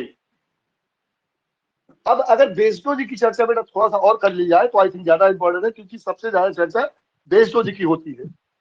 बेस्डो जी जब जानते हैं कहाँ से लौट के आए थे बेटा, कल पूछा जाएगा कि बेस्डो जी कहाँ से लौट के आए थे या इन्होंने पहली बार सारी शिक्षा के क्षेत्र में काम कहाँ किया? डेनमार्क में। डेनमार्क में शारीरिक शिक्षक, डेनमार्क में शारीरिक शिक्षक थे। कौन? हमारे जान बर्नार्ड बेस्डो जी। जब ये लौट के आए तो इन्होंने सबसे पहला काम किया कि 1744 में, डेट इंपॉर्टेंट है याद रखिएगा, कहाँ पे? देशा में, जिसे देशु बोला जाता है, देशु में क्या किया इन्होंने बेटा? इन्होंने एक प्राकृतिक पाठशाला खोली। क्या? प्राकृतिक। प्राकृतिक पाठशाला का मतलब है कि खुले वातावरण में, चारों तरफ से शहर दीवार थी, बाकी कुछ नहीं था। इन्होंने प्राकृतिक पाठशाला खोली और ये पूछा जाता है प्रश्न कि इन्होंने जो प्राकृतिक पाठशाला खोली थी, किनके विचारों पे ये वो थे, किनकी विचारधारा पे इन्होंने किया था? तो ये जो प्राकृतिक पाठशाला देशा में या देशु में हमारे जान बर्नार्ड बेस्डो जी ने खोला था, वो किस पे प्रेरित थे बेटा? तो हमारे रूसो जी की, रूसो जी की विचारधारा, रूसो जी की विचारधारा पर प्रेरित होकर के इन्होंने देशा में एक प्राकृतिक पाठशाला खोली। ये प्रश्न बहुत इंपॉर्टेंट है कि कौन सी पाठशाला का नाम क्या था? तो फिलैंथ्रोपिनम, यूपीटीजीटी का प्रश्न।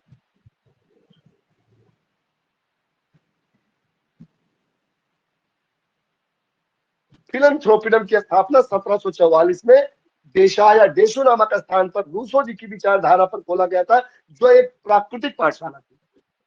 ये खूब दिमाग में रख लेना है। अब जब इन्होंने फिलैंथ्रोपिनम की स्थापना की तो इस फिलैंथ्रोपिनम में उन्हें, क्योंकि ये क्या थे, ये एज अ प्रिंसिपल थे, इनको एक अध्यापक की जरूरत थी, एक शारीरिक शिक्षक की जरूरत थी जो फिलैंथ्रोपिनम को चलाता। तो फिलैंथ्रोपिनम को चलाने के लिए सबसे पहले अध्यापक के रूप में चार्ल्स मैन आए। बेटा माइक आपको अभी थोड़ी देर के लिए ना कुछ करे, सिर्फ एक कहानी है, कहानी सुन लीजिए, और कहानी अगर दिमाग पे आ गई तो एक क्वेश्चन ये भी क्लियर रहेगा। फिलैंथ्रोपिनम की स्थापना जॉन साइमन था या किसका? नहीं सॉरी सॉरी सॉरी, हाँ नहीं हाँ ठीक ठीक, जॉन साइमन? फिलैंथ्रोपिनम के लिए हाँ जॉन साइमन जी आए, सॉरी हाँ John Simon, John sir Simon. जो आपने फ्रेडरिक जी, लुडविग जॉन। हाँ जी, तो उस स्कूल में तो शायद एडोल्फ स्पेज, हेलो हाँ एडोल्फ स्पेसीज स्कूलों में जो कार्य किया इन्होंने किया, इन्होंने बच्चों के लिए, मतलब छोटे बच्चों के लिए इन्होंने सिर्फ खुलवाया था, एक मूवमेंट चलाया था, ये इन्होंने किया था लुडविग जी ने, लेकिन लागू करवाया एडोल्फ स्पेसीज जी ने। इन्होंने सिर्फ खुलवाया स्कूल था के कि ये संस्थापक होना माने जाते चाहिए। हैं सर? क्या? फिर से बोलिएगा।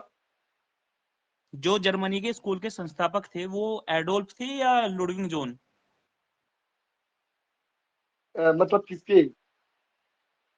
जर्मनी स्कूल क्या के। फिर से प्रश्न? देखिए जो जर्मन जिम्नास्टिक सर मैं ये के कह लिए रहा हूँ पूछा जो जाता है, जर्मनी के स्कूल का संस्थापक था, जर्मनी स्कूल के हेलो संस्थापक, हाँ बोलिए बोलिए हाँ बोलिए। जी, तो ये एडोल्फ स्पेसीज था। हाँ नहीं, आपका प्रश्न समझ में क्या है? आया पहले सर? प्रश्न क्लियर कीजिए, प्रश्न नहीं समझ में आया, फिर से मैं ये कह पूछिए। रहा हूँ जो जर्मनी स्कूल के जो संस्थापक, हाँ हाँ, ये जर्मनी स्कूल लुडविग के जॉन थे या संस्थापक, एडोल्फ? जी जो जर्मनी स्कूल के संस्थापक की अगर बात की जाए तो लुडविग जॉन है, लेकिन जिन्होंने व्यायामशाला या इन सबको जो लागू करवाए इन प्राइमरी स्तर पे, जूनियर हाई स्कूल स्तर पे, इस तरीके से, वो स्पेसीज जी है। ठीक है सर। जो देखिए जो प्रश्न सर पूछा मैंने जो जाता पढ़ा है, है वो एडोल्फ सीजी पढ़ा है। नहीं हमारी बात सुनिए, आप पूछ क्या रहे हैं, मैं खुद ही कंफ्यूज हूँ कि प्रश्न आपका क्या है। सर जो जर्मनी के जो स्कूल के संस्थापक थे वो थे एडोल्फ स्पेसीज। जर्मनी स्कूल के संस्थापक, जी तो नहीं ये कोई प्रश्न नहीं है कि जर्मनी स्कूल के संस्थापक कौन हमें है। हमें लग रहा है सर एक बुक थी स्कूल जिम्नास्टिक मैनुअल, वो इनकी बात कर रहे होंगे, हाँ एडोल्फ हाँ स्पीसीज हाँ, ने लिखी वो ठीक थी है, स्कूल वो तो मैंने जिम्नास्टिक लिखा तो मैनुअल। है। ये जी सिस्टम ऑफ जिम्नास्टिक जो है, या तो सिस्टम ऑफ जिम्नास्टिक या तो प्रैक्टिकल मैनुअल फॉर जिम्नास्टिक, इनकी स्थापना एडोल्फ जी ने की है। जो प्रश्न आपका बनेगा, मैं पहले बता दूं कि प्रश्न क्या है। जो प्रश्न बनेगा, प्रश्न देखिए, प्रश्न जो बनेगा वो या तो पूछा जाएगा टन क्लास क्या है, इसकी संस्थापना किसने की, या टन बेरे मूवमेंट किसने चलाया, या फादर ऑफ जिम्नास्टिक किसे कहा गया। ऐसे प्रश्न या तो ये है, या तो जो किताब लिखी गई थी सिस्टम ऑफ जिम्नास्टिक, या फिर manual practical of gymnastic, practical manual for gymnastic, या तो तीसरी किताब जिम्नास्टिक फॉर द यंग, ये किसकी है, इनकी है। जिम्नास्टिक फॉर द यंग जो पुस्तक है, जिम्नास्टिक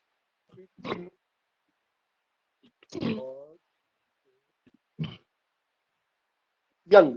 अगर जिम्नास्टिक फॉर द यंग की चर्चा होगी, या इन्होंने एक किताब लिखी गेम्स के नाम से थी, वो GAMES गेम्स के नाम से, जिनमें इन्होंने कई 105 खेलों का वो किया था, वर्णन किया था। 105 खेल रखे थे इसमें।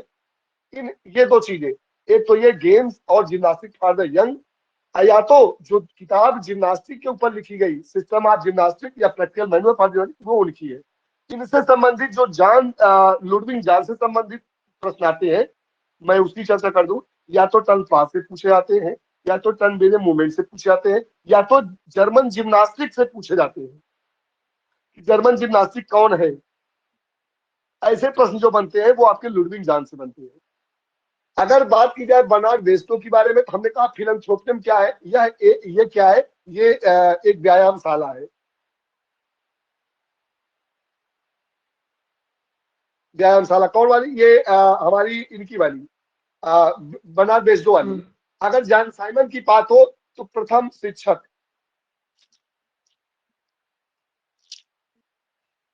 किसमें, फिलैंथ्रोपिज्म की, फिलैंथ्रोपिज्म की।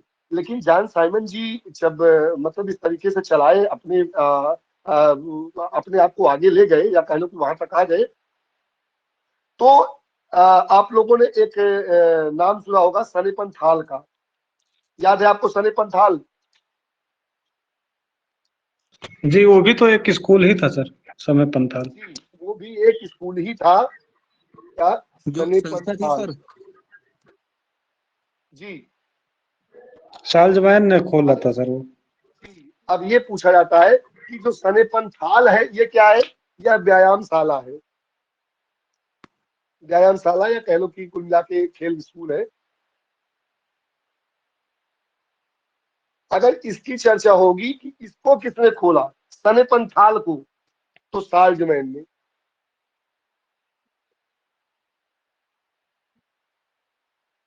साल्जमैन ने कब, 1785 में।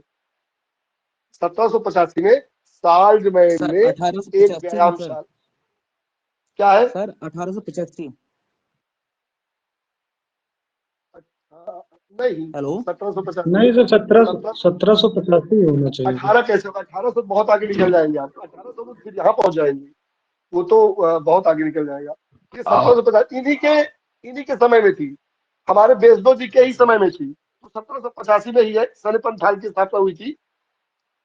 और यह क्या था बेटा, ये सॉरी, ये व्यायामशाला शिक्षा विद्यालय था ये।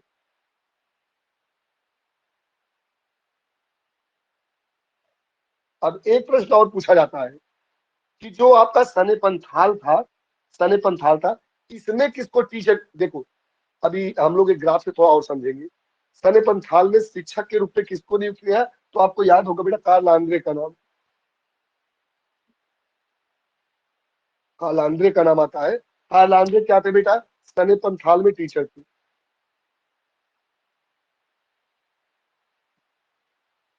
प्रथम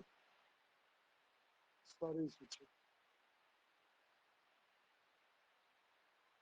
ये, तो यहां से देखें तो ये तीनों क्वेश्चन एक जैसे मिलेंगे। सन पंथाल स्थापना साल्जमैन ने 1785 में की। शारीरिक शिक्षक के रूप में पहले शिक्षक कार्ल आंद्रे थे, ये सब एक है। अब ये आएगा कि जो आपका फिलंथ्रोपिनम है उसकी स्थापना बेस्डो ने की। प्रथम शिक्षक कौन थे बेटा? तो हमारे ये जॉन साइमन जी थे। तो ये तीन question, Bernard Basedow, फिलंथ्रोपिनम, John Simon, यहाँ पे सने पंथाल, साल्जमैन और कार्ल आंद्रे, ये तीनों क्वेश्चन अब घुमा फिरा के प्रश्न यहीं से ही पूछे जाते हैं, ये भी ध्यान देने की जरूरत है। अब अगर इसको हम लोग थोड़ा सा, क्योंकि ये जगह खाली है,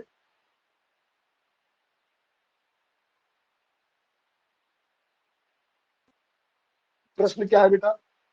जॉन बर्नार्ड बेस्डो या जॉन बेस्डो में लिखता हूं,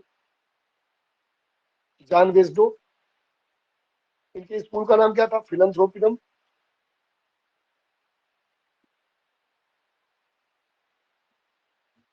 फिलंथ्रोपिनम। प्रथम शारीरिक शिक्षक कौन थे इनके यहाँ? John Simon.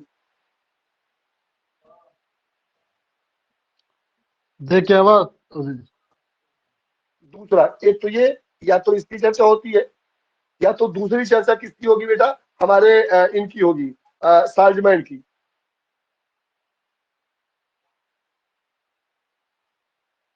साल्जमैन स्थापना किसकी की है बेटा? तो ये सने पंथाल की।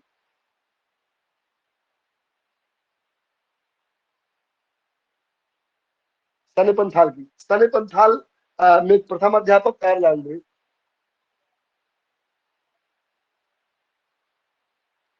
आंद्रे लिखेगा, आंद्रे आंद्रे आंद्रे। इसकी स्थापना 1744 में, इसकी स्थापना 1785 में।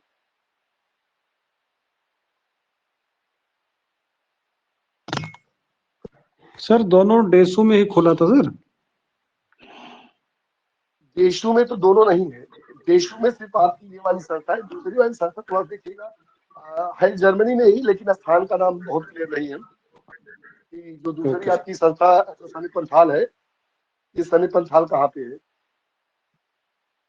इससे क्योंकि ज्यादा वर्णन इसका हुआ नहीं है हिस्ट्री में, तो बहुत नजदीक जाके देखेंगे तो हो सकता है कहीं थोड़ा बहुत मिल जाए, बाकी तो आई थिंक बहुत मुश्किल है।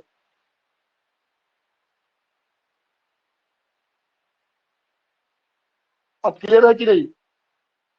तीनों से जो, चारों से जो प्रश्न पूछे जाते हैं, सामान्य प्रश्न तो ऐसे ही पूछ लिए जाते हैं कि बेस्डो कौन थे, गस्टमत कौन थे, लुडविग जॉन कौन थे, एडोल्फ स्पेसीज कौन थे। तो तीनों चारों के बारे में, ये आधुनिक शारीरिक शिक्षा के पिता, ग्रैंडफादर ऑफ फिजिकल। शारीरिक शिक्षा की सिर्फ चर्चा होगी तो बेस्डो की चर्चा, जिम्नास्टिक की स्पेशल चर्चा होगी गस्टमत की चर्चा, और एडोल्फ स्पेसीज की चर्चा होगी। तो इन्होंने सारे प्रारूपों को बच्चों के लिए लागू करवा दिया। और फ्रेडरिक लुडविग चर्चा हुई तो बेटा एक ही प्रश्न से ज्यादातर बनता है कि टर्न वेरियन मूवमेंट किससे संबंधित है। तो टर्न वेरियन जो मूवमेंट है वो हमारे फ्रेडरिक लुडविग जॉन से है, इन्होंने टर्न प्लास खोला था। आई थिंक क्लियर होना चाहिए, कंफ्यूजन बहुत नहीं होना चाहिए। क्लियर है सर, क्लियर है। हाँ हाँ, देखिए हिस्ट्री है, मैंने कहा भी है कि हिस्ट्री को हिस्ट्री की तरह निपटाते चले जाइए, और निपटा लेंगे तो बहुत मजा आएगा, बहुत दिक्कत नहीं होगी। अब आइए दूसरे टॉपिक पे आते हैं। इसी का दूसरा टॉपिक है, क्योंकि यहाँ से भी प्रश्न पूछे जाते हैं, और पीछे वाले एग्जामों में मैंने देखा है कि प्रश्न एक आध यहाँ से बने हैं, क्योंकि जो एसबी पीएम की जब भी चर्चा होती है तब नाम आपका बहुत क्लियर हो जाता है। कहाँ से बेटा? स्वीडन से। स्वीडन में शारीरिक शिक्षा, एक एक को देखते गए। देखिए, आप जब यूरोप के इतिहास को देखेंगे इस तरीके से, तो यूरोप का इतिहास पूरी तरीके से खेलों से ओतप्रोत है। आज देखें तो लंदन अग्रणी स्थान है, स्वीडन को देखें तो स्वीडन, डेनमार्क को देखें डेनमार्क, जर्मनी की देखें जर्मनी। लगभग खेलों के इतिहास को आगे बढ़ाने का जो एक पूरा प्रारूप है, वो कहीं ना कहीं हमारे जो 7 कंटिनेंट है, उन 7 कंटिनेंट में सबसे ज्यादा जो अग्रणी स्थान है यूरोप का। आज भी यूरोप को किसी भी क्षेत्र में आप देखेंगे तो एक नंबर पे आपको मिल जाएगा। वो अलग की बात है कि आप अमेरिका को अलग दृष्टिकोण से देखते होंगे। आप पूरी तरीके से अगर देखना चाहें, अगर कहाँ पे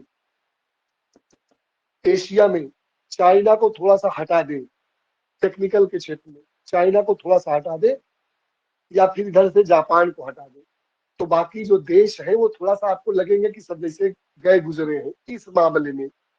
लेकिन आप यूरोप में जाएं तो एक को हटाते जाए दूसरा मिल जाएगा, दूसरा हटाए तीसरा मिल जाएगा, तीसरा हटाए चौथा, मतलब कुछ ना कुछ मिलता ही जाएगा। और ऐसे ही उत्तरी अमेरिका और दक्षिणी अमेरिका में आप देख लें तो आप देखेंगे उत्तरी और दक्षिणी में भी जो अंतर आपको देखने को मिलता है वो समझ में आपको आ जाएगा कि कहाँ पे क्या है और कैसे है। इसलिए हमने कहा था कि जब भी किसी के इतिहास को पढ़िए तो एक बार मैप में जाकर के उसके इतिहास को जरूर देख लीजिए कि कहाँ पे क्या है और किसकी क्या रूपरेखा बन रही है। अगर एक बार आप पूरी तरीके से क्लियर कर लिए तो कंफ्यूजन जो है वो मान के चलिए कि बहुत थोड़ा सा रह जाएगा और आपको लगेगा कि आप हिस्ट्री को अच्छे तरीके से कवर कर लिए। 1 2 3 4 5 6 7 जो कंटिनेंट है, इन सातों कंटिनेंट को ही सिर्फ मैप पे देख लीजिए, आप देखेंगे कि यूरोप से हर किसी का इतिहास यूरोप से आपको दिख जाएगा। एशिया में आप आएंगे तो सिर्फ एशिया में भारत के इतिहास में अगर देखेंगे तो इतिहास के पन्नों में सबसे अग्रणी जो दिखेगा वो दिखेंगे क्या, भारत। यहाँ पे बाकी सब दिखेंगे लेकिन भारत अलग ही आपको दिखेगा। या तो चले जाए तो क्या नाम है, या तो आपका चाइना या तो आपका कौन सा जापान जापान जापान। जापान। हाँ, इनको हटा दे तो ऐसा नहीं, मैं ये नहीं कहना चाहता खेलों में बहुत आगे है, खेलों में तो आगे मान के चलो कि चाइना है ही है। चाइना आज अगर टक्कर ले रहा है हमारे इसका उत्तरी अमेरिका दक्षिणी अमेरिका, अगर इनका टक्कर कोई ले रहा है तो एशिया में सीधे अगर देखा जाए तो चीन, सीधे तौर पे चीन। बाकी सब ले रहे थोड़ा मोड़ा लेकिन सीधे तौर पे चीन एशिया में। और ये हमारा क्या होता है दक्षिण अफ्रीका तो जापान भी तो ले ही रहा है। ले रहा है लेकिन सीधे अगर देखा जाए तो चाइना, किसी भी मामले में देखो तो चाइना। और ये बहुत अच्छी बात है, कुछ अलग हो सकता है कि पड़ोसी जो देश होते हैं वो प्रतिद्वंदी होते ही हैं चाहे जहाँ के भी हो। जैसे आजकल अगर देखा जाए तो पड़ोस में जो घर होता है जिस तरीके से वो प्रतिद्वंदता चलती है कि अगर एक नौकरी पा गया, अगर घर वाला नहीं पाया है, पड़ोस में है, तो छल बल कल पैसा कौड़ी सब लगा देगा लेकिन उनकी तुलना में नौकरी का प्रयास करेगा, चाहे पढ़ाई का क्षेत्र, चाहे शादी भी हो, चाहे जिसका भी।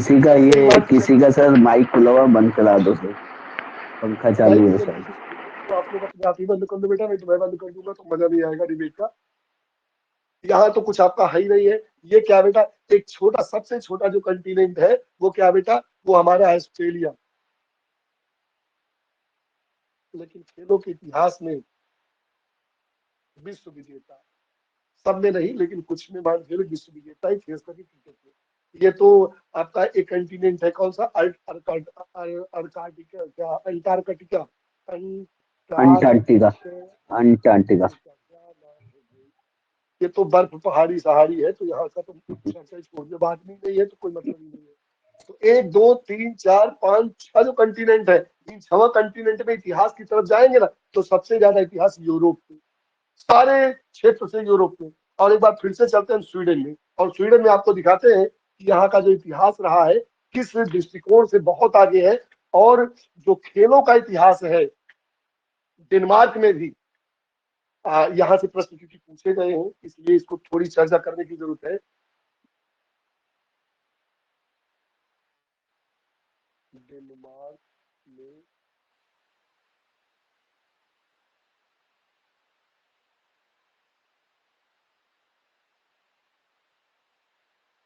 डेनमार्क में खेलों का इतिहास, डेनमार्क में खेलों का इतिहास सिर्फ 2 व्यक्तियों पे जाके रुक जाता है। और यही 2 व्यक्तियों के नाम अगर याद कर लिए जाए तो मान के चलिए कि आपका पूरा का पूरा वो तैयार, डाटा तैयार है।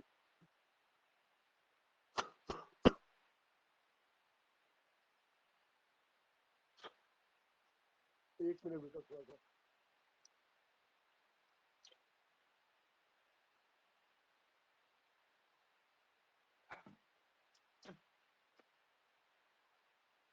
चलिए यहाँ देखते हैं। आप लोगों ने दो नाम सुने होंगे और दोनों नामों से क्वेश्चन आते हैं, या तो पर हेनरिक लिंग से या तो जालमर लिंग से। अब दोनों की मैं चर्चा कर देता हूँ, एक लाइन में खत्म हो जाएगा। पर हेनरिक या तो लिंग, सर डेनमार्क में नेसगाल और नील्सबर्ग होंगे ना सर?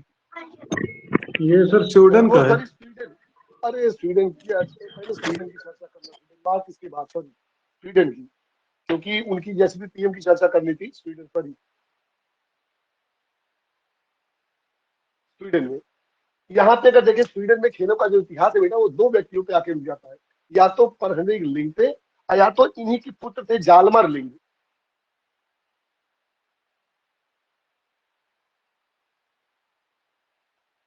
जालमर लिंग, यहाँ से दो तीन प्रकार के प्रश्न बनते हैं और कोई ज्यादा प्रश्न बनते नहीं है।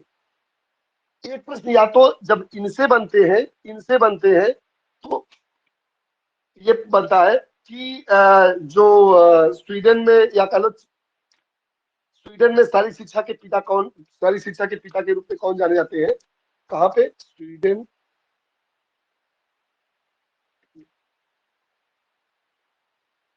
शारीरिक शिक्षा के पिता। तब ये हेनरिक जी का नाम आएगा, कितना बड़ा, पर हेनरिक लिंग जी का नाम आएगा। या तो यहाँ से जो दूसरा प्रश्न पूछा जाता है वह पूछा जाता है जिम्नास्टिक को चार भागों में किसने बांटा था। एक प्रश्न यहाँ का ये भी है, ये प्रश्न कहीं पे पूछा गया है, जिम्नास्टिक को चार भागों में बांटा था। किसने बांटा था बेटा, इन्होंने बांटा था, और इन चारों का इन्होंने नाम दिया था। सबसे पहले कहा था जो जिम्नास्ट, देखिए आप देखेंगे जिम्नास्टिक को खेलों की जननी के रूप में जाना जाता है। मतलब कि मदर ऑफ जिम्नास्टिक कहा जाए तो वो आपकी जिम्नास्टिक है, मदर ऑफ स्पोर्ट्स कहा जाए तो वो आपकी क्या बेटा, जिम्नास्टिक है। जिम्नास्टिक से ही सारे खेलों की शुरुआत होती है लगभग देखा जाए। शुरुआत में बच्चे को क्या सिखाया, जिम्नास्टिक, क्योंकि उसके अंदर फ्लेक्सिबिलिटी वगैरह पूरी तरीके से आ गई, तो इसका मतलब उसके अंदर ताकत आ चुकी है, किसी भी खेल में आप डाल सकते हो। जरूरी कि वो जिम्नास्टिक में ही जाए। आपका बच्चा 4 साल 4 साल 5 साल के ऊपर हो जाता है, आप अगर स्टार्ट करवाना चाहते हो जिम्नास्टिक की तरफ भेज दो, सारी चीजें उसके अंदर कूद कूद के भर जाएंगी, फिर किसी भी इवेंट में आप डालो कोई दिक्कत आपको नहीं होगी। तो उन्हें बड़ा एजुकेशनल जिम्नास्टिक बनाया था, एजुकेशनल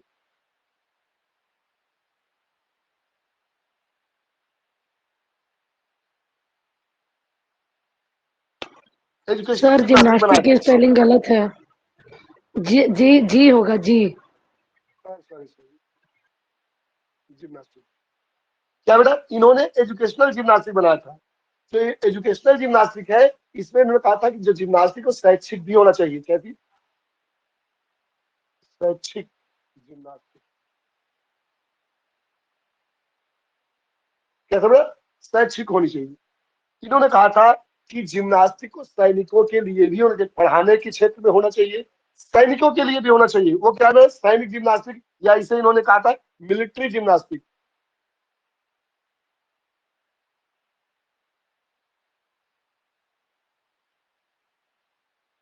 सैनिक के लिए,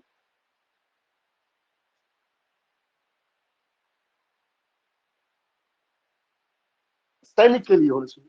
इन्होंने कहा था जिम्नास्टिक को स्वास्थ्य को सही करने के लिए भी होना चाहिए, उसे स्वास्थ्यवर्धक कहा था, या मेडिकल जिम्नास्टिक।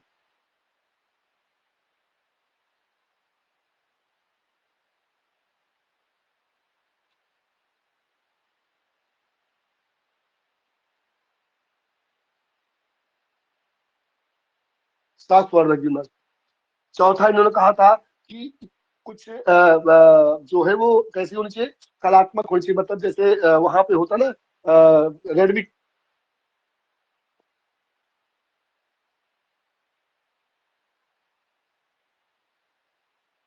कलाबाजी वाला, क्या है सर ये, रिदमिक? हाँ रिदमिक,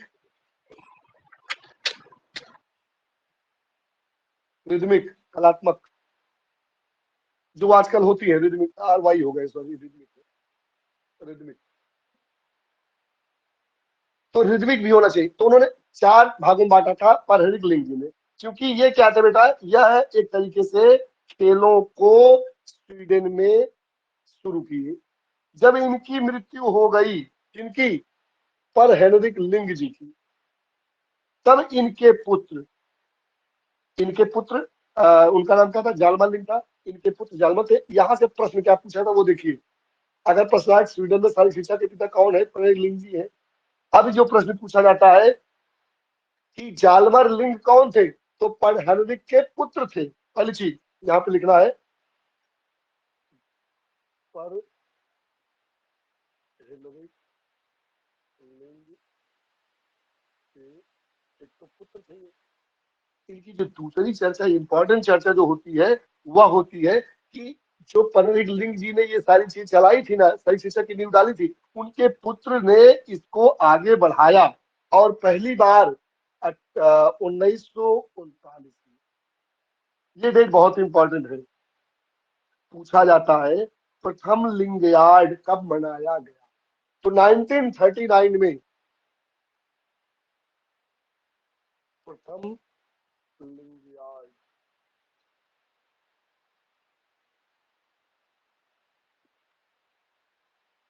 आयोजन हुआ। अब लिंगयार्ड क्या है, लिंगयार्ड है बेटा, जो परहरिक लिंग थे इनकी बरसी है। तो इनकी जो प्रथम बरसी थी, उसका प्रथम बरसी का 100 साल, प्रथम बरसी का मतलब 100 साल, और 100 साल बाद इनकी जो बरसी थी उसको पहली बार मनाया जाता, और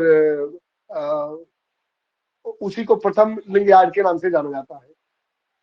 ठीक है, और यहाँ पे ये एक प्रश्न पूछा जाता है शायद, प्रश्न यहाँ पे और आता है,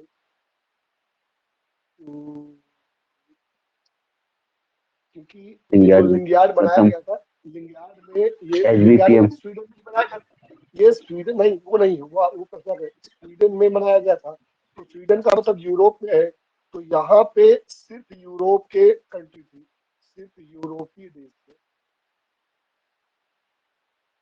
यूरोपीय देश शामिल थे।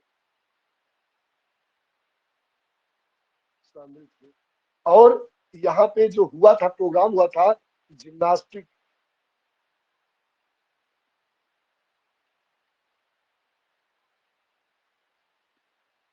जिम्नास्टिक का आयोजन था, जिसमें बहुत सारे देश वहीं के थे, बहुत सारे मतलब 4-5 देश लगभग आए थे। स्वीडन था, इंग्लैंड था, डेनमार्क था, हंगरी था, जर्मनी था।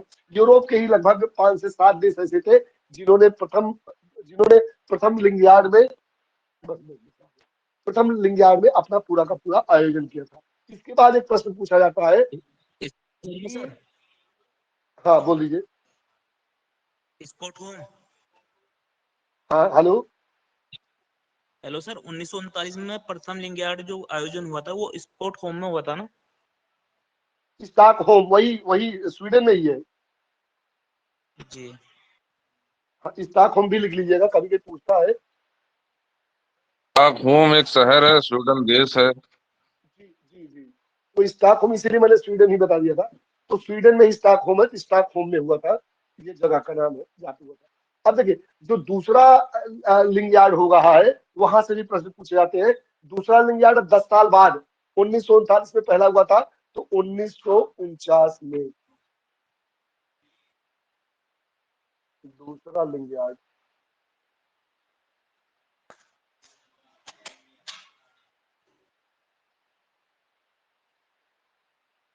दूसरा लिंगयार्ड बनाया गया।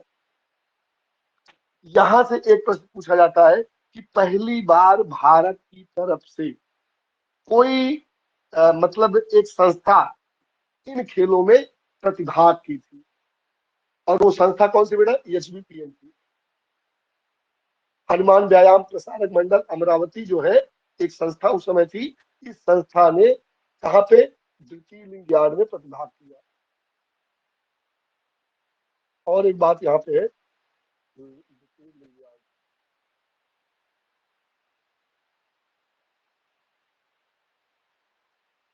यहाँ पे एक जो और प्रश्न आपका बनता है वो कौन सा है, भारत की तरफ से कुछ देशीय खेल भारत की तरफ से देशीय खेल खेल का प्रदर्शन, जिसमें क्या था बेटा जिसमें खो खो था और वो क्या बोलते हैं कबड्डी, कबड्डी का क्या किया था बेटा वहां पर मलखम था ना सर? करवाया मलखम मलखम था या कबड्डी था? नहीं मलखम कबड्डी था, कबड्डी और खो खो मतलब जो देशी खेल थे उन देशी खेलों को वहां पे इन लोगों ने उसका वो किया था, प्रादुर्भाव किया था। आगे भी हम लोग जैसे आगे बढ़ेंगे ना PHBPM को पढ़ेंगे। PHBPM की जो स्थापना हुई थी 1914 में 2 वैद्य बंधुओं ने की थी, जिनका नाम था क्या था अनंत क्या नाम था अनंत वैद्य और अंबादास अंबादास और अनंतदास, अंबादास अनंत और अंबादास, हाँ अनंतदास और अंबादास वैद्य बंधुओं द्वारा। कभी कभी पूछा जाता है वैद्य बंधुओं द्वारा कौन सी संस्था का निर्माण किया गया था, तो अनंत वैद्य और जो दूसरे थे उनके अंबादास जी द्वारा यह पहली संस्था थी भारत की। अगर पूछा जाए तो पहली संस्था, देखिए संस्था अलग है खेलों के क्षेत्र में, स्कूल अलग है। 2 प्रश्न पूछे जाते हैं, कभी कभी हम लोग बहुत कंफ्यूज होते हैं, आगे हम लोग कल देखेंगे। एक HBPM की चर्चा और इसी के साथ में YMCA की चर्चा। ये इन दोनों में जो कंफ्यूजन लोगों को होता, प्रथम ये क्या प्रथम है, ये क्या प्रथम है, डिग्री के क्षेत्र में प्रथम कौन सर है, इसमें प्रथम सर दोनों का सर इसमें एक कंफ्यूजन है सर कि पहले खेलों को जो प्रचार किया था वो कौन सा कॉलेज किया था? प्रचार तो यही है, ये तो यही है, वो प्रश्न वहां पे गलत था, मैंने देखा था। तो सर वहाँ YMCA दिया जाता है। मैं तो कहा तो मैंने तो बताया तो कि वो गलती से वहां पे लिखो, मैंने वहां पे लिख भी दिया था बाद में कि वो गलती से छप गया है। ये देखिए HBPM ने ही खेलों को बढ़ावा दिया, लेकिन ये क्या है एज अ कॉलेज है, यहाँ पे प्रिंसिपल है, यहाँ पे मैनेजर, मतलब सारी चीजें यहाँ पे व्यवस्था है सिस्टमैटिक तरीके से डिग्री देने की, ये सब है। लेकिन यहाँ पे वो चीजें नहीं, ये सिर्फ खेल के लिए एक संस्था बनाई गई थी HBPM। Hello sir. को हमारे जो बेटा तो यहाँ पे बेटा ना जो खेल को बढ़ावा देने के लिए, अभी हम लोग आगे कल पढ़ेंगे, बहुत सारे लोग जो कंफ्यूज होते हैं कि जो सर्टिफिकेट कोर्स चलाए गए थे या कुछ हफ्तों के लिए जो वैकेशनल कोर्स चलाए गए थे HBPM ने कब चलाया था, जबकि प्रश्न 1920 से आता है, तो लोग कंफ्यूज होते हैं कि डिग्री के क्षेत्र, तो डिग्री के क्षेत्र में तो ये होगा, खेलों के क्षेत्र में ये होगा। फिर दोनों का जो और कंफ्यूजन होगा वो भी हम लोग वहां पे दूर करेंगे।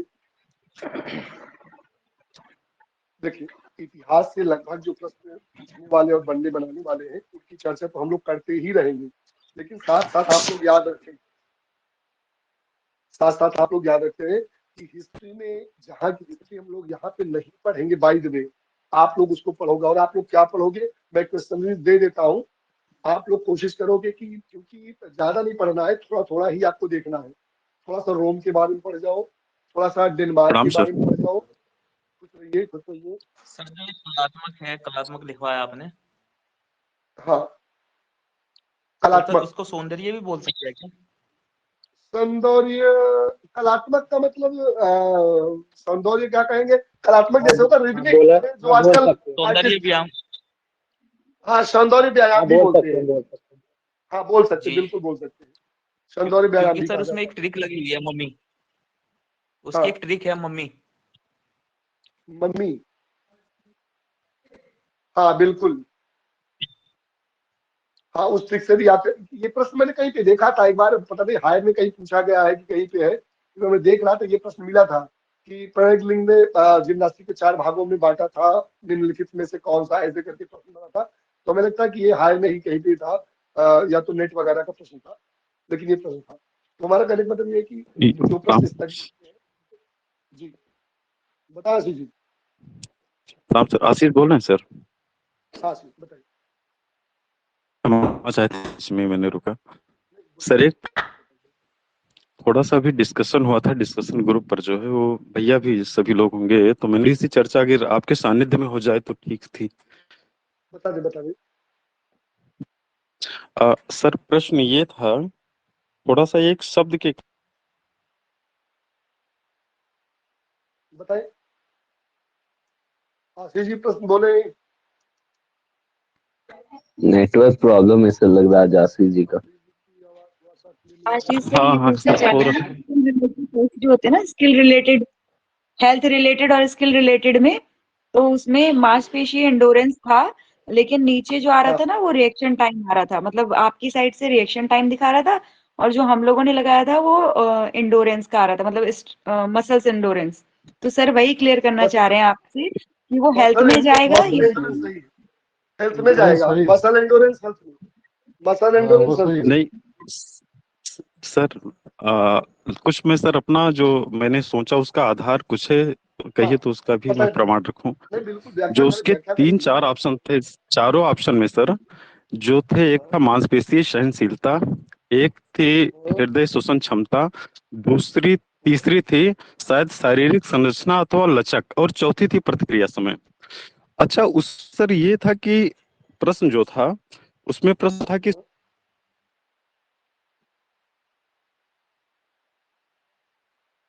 आशीष जी भाई फिर से आपकी ब्लॉक हो गई। नेटवर्क प्रॉब्लम है सर आज। सर उसमें दो ऑप्शन जो थे वो हेल्थ रिलेटेड से थे, दो ऑप्शंस उसमें स्किल रिलेटेड से थे। हाँ जी। तो देखिए जो उसमें एक ही फ्लेक्सिबिलिटी है, ऑप्शन इसके रिलेटेड था मैम। फ्लेक्सिबिलिटी तो आपका इसमें आ जाएगा ना, हाँ सर फ्लेक्सिबिलिटी ये तो भी आपका हेल्थ में ही आ जाएगा। हेल्थ में आ जाएगा फ्लेक्सिबिलिटी। फ्लेक्सिबिलिटी भी हाँ था सर तो वो भी हेल्थ फ्लेक्सिबिलिटी, में आएगा, फ्लेक्सिबिलिटी फ्लेक्सिबिलिटी और एंडोरेंस और वो दो और ऑप्शन हृदय श्वसन क्षमता या कार्डियो शारीरिक संरचना, ये भी हेल्थ में ही आएगा सर। हेल्थ में ही केवल आएगा। बच्चा जो एकमात्र था सर वो बता था प्रतिक्रिया समय, तो वही तीनों से अलग था सर जो स्किल मोटर रिलेटेड था सर। सही तो है, गलत है इसमें। बस वही सर, उसमें इस प्रश्न में अगर स्वास्थ्य शब्द ना होता तो ये क्लियर था, उसीलिए थोड़ा सा कंफ्यूजन क्रिएट हुआ सर। वही मतलब मैंने प्रश्न कहा कि पूरा हो क्या सकता था है फिर एक से? बार आपके सानिध्य आशीष में। जी, आशीष जी पूरा जी प्रश्न सर। थोड़ा सा बोले, मैं समझ लूं तो बताऊं पूरा प्रश्न। हाँ हाँ जी सर, वो थोड़ा मेरा कुछ नेटवर्क इशू है। हाँ प्रश्न ये था सर,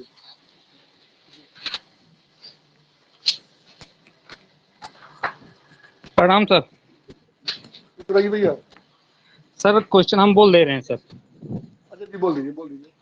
जी सर, उसमें है सर कौशल कौन सा घटक स्वास्थ्य से संबंधित कौशल का अंश है? हाँ सर यही क्वेश्चन था। इसमें सब लोग मांसपेशी सब लोग मांसपेशी सहनशीलता लगाए हैं, और उसमें आशीष सर बोल रहे हैं प्रतिक्रिया समय, रिएक्शन टाइम मतलब एबिलिटी, और सर वही सही माना है। तो सही तो वही है ही है। जी सर वही सही है, वही हम भी लगाए हैं, सही वही है। जो कंफ्यूज है थोड़ा सा, वो कंफ्यूजन का दूर कर ले। नहीं वही सर, हाँ सर वही सर वही जो कंफ्यूजन सर वही स्वास्थ्य शब्द से ही आया था सर। हाँ सर जो स्वास्थ्य नहीं समझ संबंधित कौशल लिखा है उसे कंफ्यूज हो गए सब लोग। शब्द आएगा तो सर हेल्थ रिलेटेड हो जाएगा। अरे सर आप मेरी लेकिन बात सर जब मेरी चारों बात विकल्पों सुनिए, पर विचार करेंगे सर। मेरी बात सुनिए आशीष जी, स्वास्थ्य जी का सर। मतलब, स्वास्थ्य का मतलब आप देखेंगे ना, जब मिक्स करेंगे सबको, जब मिक्स करेंगे सबको, तो स्वास्थ्य वाला जब जाएंगे स्किल में लेकर के, स्वास्थ्य को जब स्किल से जोड़ेंगे तो मोटर में आ जाएगा, मतलब मोटर रिलेटेड हो जाएगा। और जब उसी में प्रतिक्रिया को जोड़ देंगे, मतलब कोऑर्डिनेशन को लगा देंगे, तो स्पेशल मोटर रिलेटेड हो गया वो, मतलब क्रिया से भी बड़ी क्रिया, कि मतलब अकेली एक कोई पार्ट नहीं है प्रतिक्रिया, चाहे रिएक्शन को जोड़ने, चाहे आप क्या कह सकते हो उसको। और एक बात ऐसी सुन लीजिए, सामान्य चर्चा कर लीजिए, मैं बताऊं क्योंकि टाइम भी आपका ज्यादा होगा। ऐसे प्रश्नों पर बहुत देर विचार, या तो प्रश्न डिस्प्यूटेड हो जाएगा एक बात, या तो जो तीन ऑप्शन आपके हैं उन तीन में से जो डिफरेंस ऑप्शन है उस ऑप्शन को आप चुन लीजिए, बहुत दिक्कत नहीं होती है। अगर प्रश्न गलत भी आपका समझ में आ रहा है तो भी आपका प्रश्न क्लियर हो जाएगा। आपने कहा सर इसी बेस पे लगा है, हाँ हमने समझ लिया प्रश्न को, कार्डियोवैस्कुलर लगा है, एक बात। दूसरी बात आपने देख लिया कि जो बॉडी संरचना है वो भी उसी संबंधित है, तीसरी फ्लेक्सिबिलिटी भी उसी से संबंधित है। अगर चौथा भी कुछ होता तो शायद उसी से संबंधित होता, अगर ऐसा होता तो।